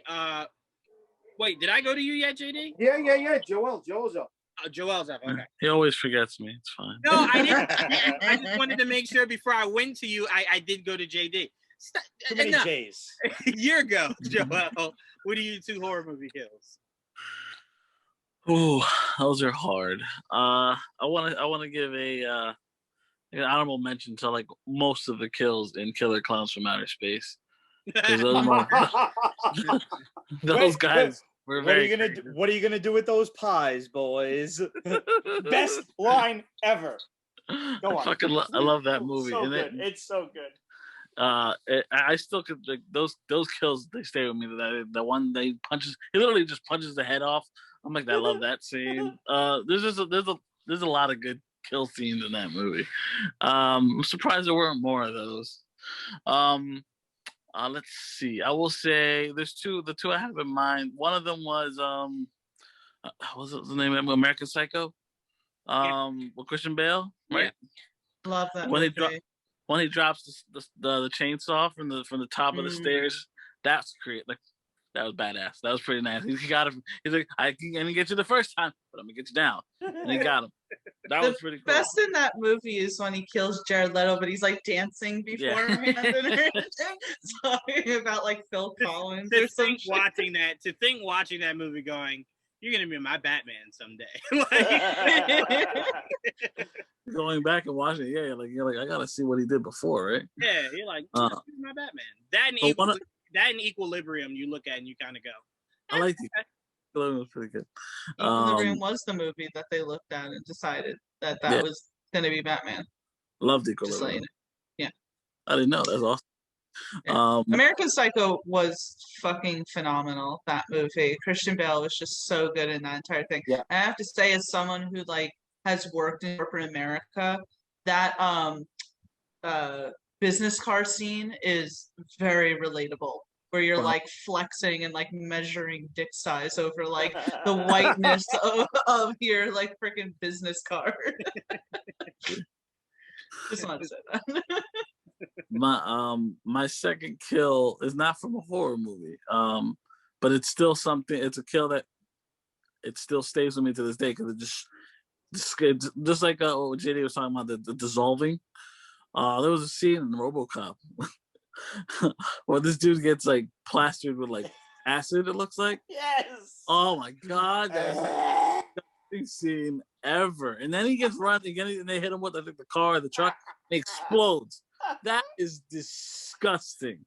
But Get that's off me, man! Yeah. That scene is look it up. If you look it up on YouTube, I think you can find it. That scene is disgusting. But that talk about going out. I'll never forget that because that used to freak me out as a kid. His earlobes were just dripping. He was melting. He was literally melting. Ugh, and he's Yo, so that is a good fucking scene, man. Good call. I'll drink to that. I love it, Joel. I do want to. Me and T have one more honorable mention. I want to give a shout out to every kill in Machete. Just beautiful. American filmmaking at its best. But Tia, what was your other honorable mention? In Freddy versus Jason, when he takes the guy with the freaking bed and just starts like, you know. Oh yeah. You know what? I even say this. No one ever talks about this, but it defies law of physics. The girl at the beginning that he stabs through the tree. The blade's not long enough to go through that catch. We're watching it and we're like, all right, yeah, I buy it. Yeah, that makes sense. He put the hilt through it too, bro. Yeah, it was the whole thing. It was just, and it's just like, all right, Jason, come on, man, really? Aggressive. Very aggressive. I mean, when he slammed the dude in the bed, it was just like, Jason, wait. No, I think he stabs him first. He stabs him first and then goes to bed. He crushes him. Squish. Could you as picture, a 13. Go ahead. Could you picture if how you go to heaven or hell is how you die? So he's up there with like his body completely like crab walking to the gates. Come on, it's okay. You had a horrible life. I get it. Come on. Go ahead, Tia. What were you gonna say? No, I was just going to say, as a 13, 14-year-old watching Freddy versus Jason for the first time, seeing that, it was like, holy fuck. Like, I'd never seen anything like that before. Yeah, that was... But go ahead, Pete. If we're going to wait for JD to come back before we close out, I have one more honorable mention that only kind of came to me. When JD mentioned the Blob, I was reminded of Creepshow 2, when all of the kids are, like, out on the lake and there's the giant garbage bag of death that's just like sitting there and it dissolves flesh and shit. And like mad people have been falling in so far. And right now there's only like the guy and the girl left. And this dude is such a scumbag that like the girl lays down and he's just all like feeling her up. And she's like laying on the crevices of the raft. And she like looks up and like all of her face is just off. Like you did me dirty. Like you fuck, you son of a bitch, you did this to me. And he's like, oh shit. And while the thing, whatever it is, the giant garbage bag of death, is eating her through the slats of the raft, he dives in and starts swimming to shore. And like, I swear, this is like a hashtag Me Too movement for the ages. Like, he makes it to shore. This scumbag of a human being makes it to shore, and you're like, this motherfucker's gonna live. And he turns around, mocking the thing, whatever it is, the creature. It's like, I beat you. And this thing's just like, special move, tidal wave. And like you just see the super Street Fighter, like, super bar just bend down like tidal wave.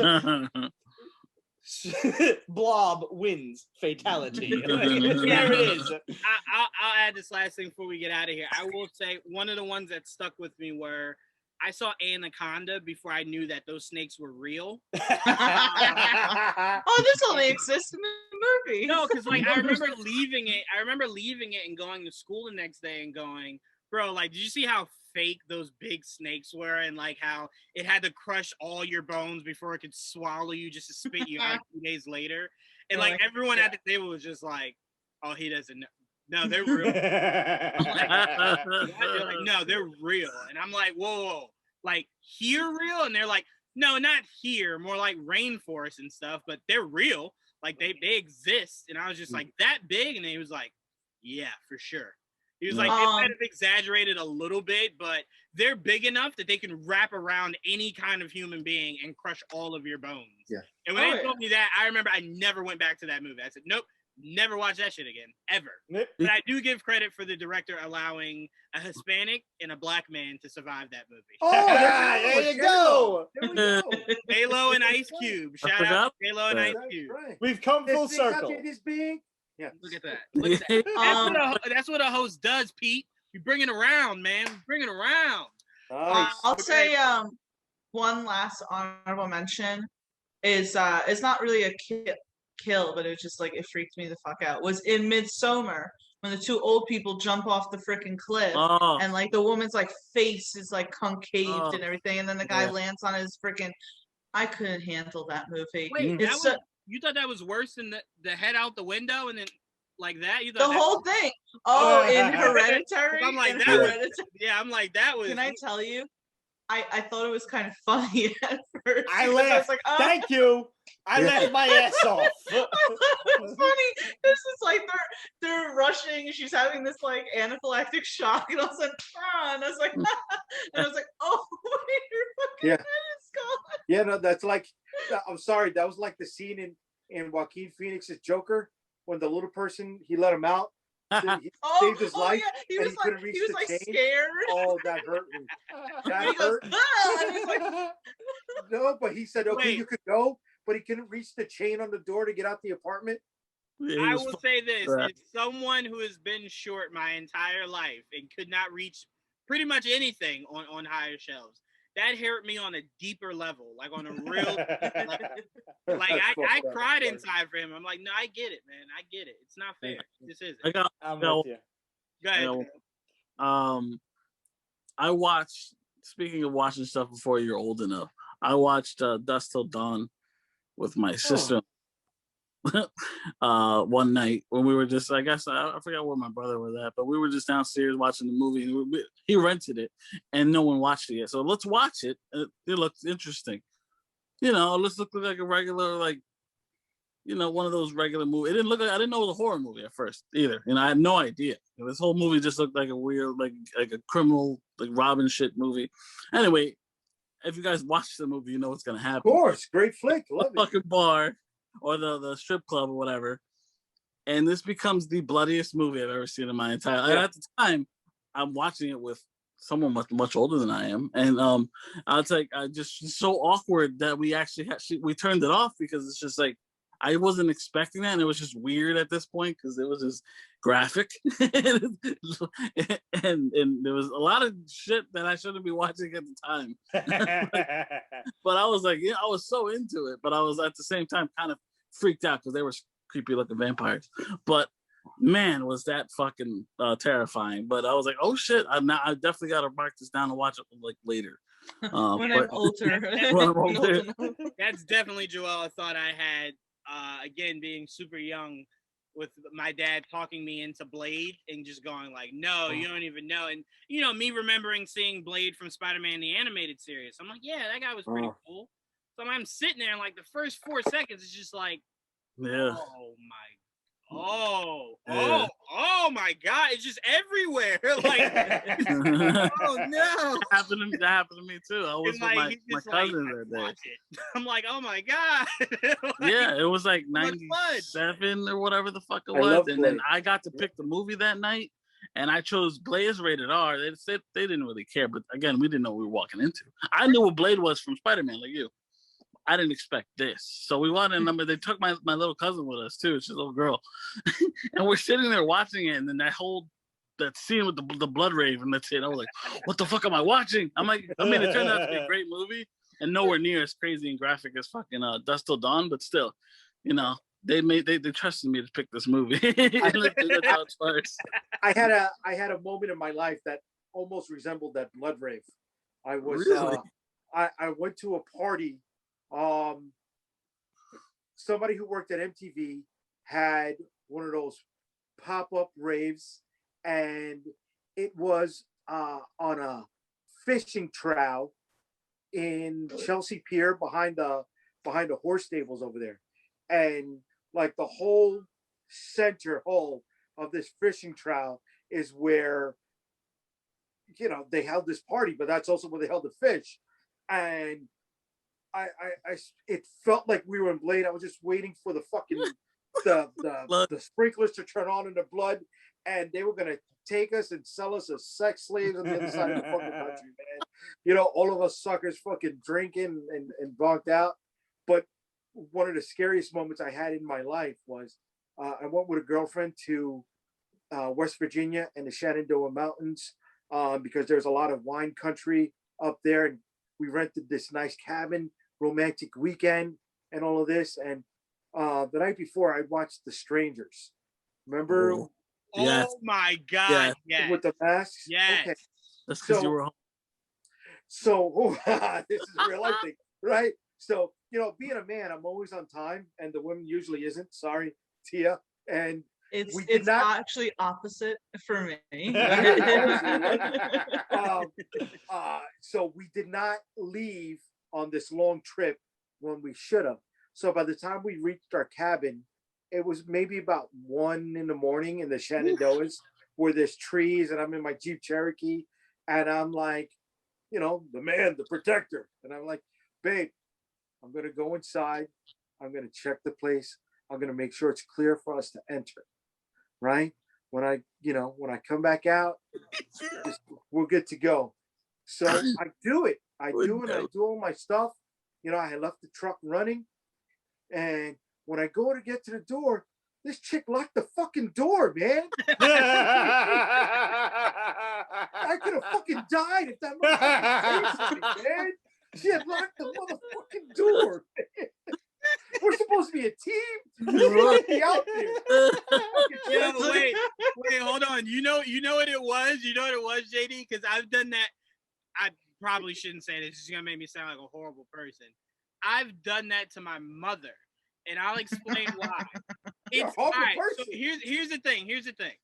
Whenever you feel like something's scary, right? And someone's like, nah, man, like, I'll go check it out. Like, it's not that serious. In your mind, you're like, all right, he's super confident. So, like, if he dies, I have none. I have no confidence. I'm not strong. I can't fight. I'm screwed. Right. The only thing I have is at least he has the work for it to kill me. So I'm like, once you're gone and I see that you're gone, both doors are locked. They are completely locked. And you better not run up talking about he's right behind me. I'm driving off. I'm gone. I can't do it, man. I am terrified of things like that. Don't go be brave. Stay with me and let's get out of here. Don't go be I'll brave. let you know that I'm not the type of friend that you want to call, like, in certain situations. Like, you remember years ago that woman who unfortunately, like, was attacked by that chimpanzee? And like the whole story was like she was the neighbor, and her neighbor called her and was like, oh my God, my chimpanzee is attacking me, come over and help. And the woman's like, I'll go help. If my neighbor is calling me saying like, oh my God, my chimpanzee is calling, it's like, what do you want me to do? Shoot it? Like, I don't know what you want me to do. I'll call 911 right now. That's probably call animal control. It's like, so I'm not the friend that you want to call for this sort of things. Tia, come. That's just like, check out my house. I think someone may be in it. I'm like, then you should leave. That's like the comedian said, like when he gets Amber Alerts on his phone, where it's like, dude just kidnapped like 8 kids, and it's like he's in a white van. It's like, fucking call Batman. What are you calling me for? What do you think I'm gonna do? I'm not gonna fight this guy for these kids back. You do it. You call the cops. You do your job. Well, that's like when I see these cashiers at like, and again, like applauds to them, but these like cashiers at places that they're getting paid minimum wage, fighting against robbers and everything. And I'm like, I used to work at a bakery back in college, and we actually used to keep the register open because there was multiples of us in one register, and it was just like, keep it open so you can like, take things up. And we always said, someone came in and was like, this is a stick up, we're robbing you. Be like, here is the register. You don't even have to pop it open. It's open already. You come take it. We'll step aside. There's no security cameras in here. We know that for certain, and you good. You good. I got fired. We're fine. I got fired from GameStop because of that. I was the assistant manager there, and the first day he's like, if someone tries to break in, like, you know, don't fight them, like let them do whatever. I said, I'm gonna tell you this now. If someone breaks in with a gun, I'm opening this safe and giving them whatever's in here. He said, no, you can't do that. I said, well, I'm just letting you know who I am. Whatever keeps me alive that night is exactly what I'm doing.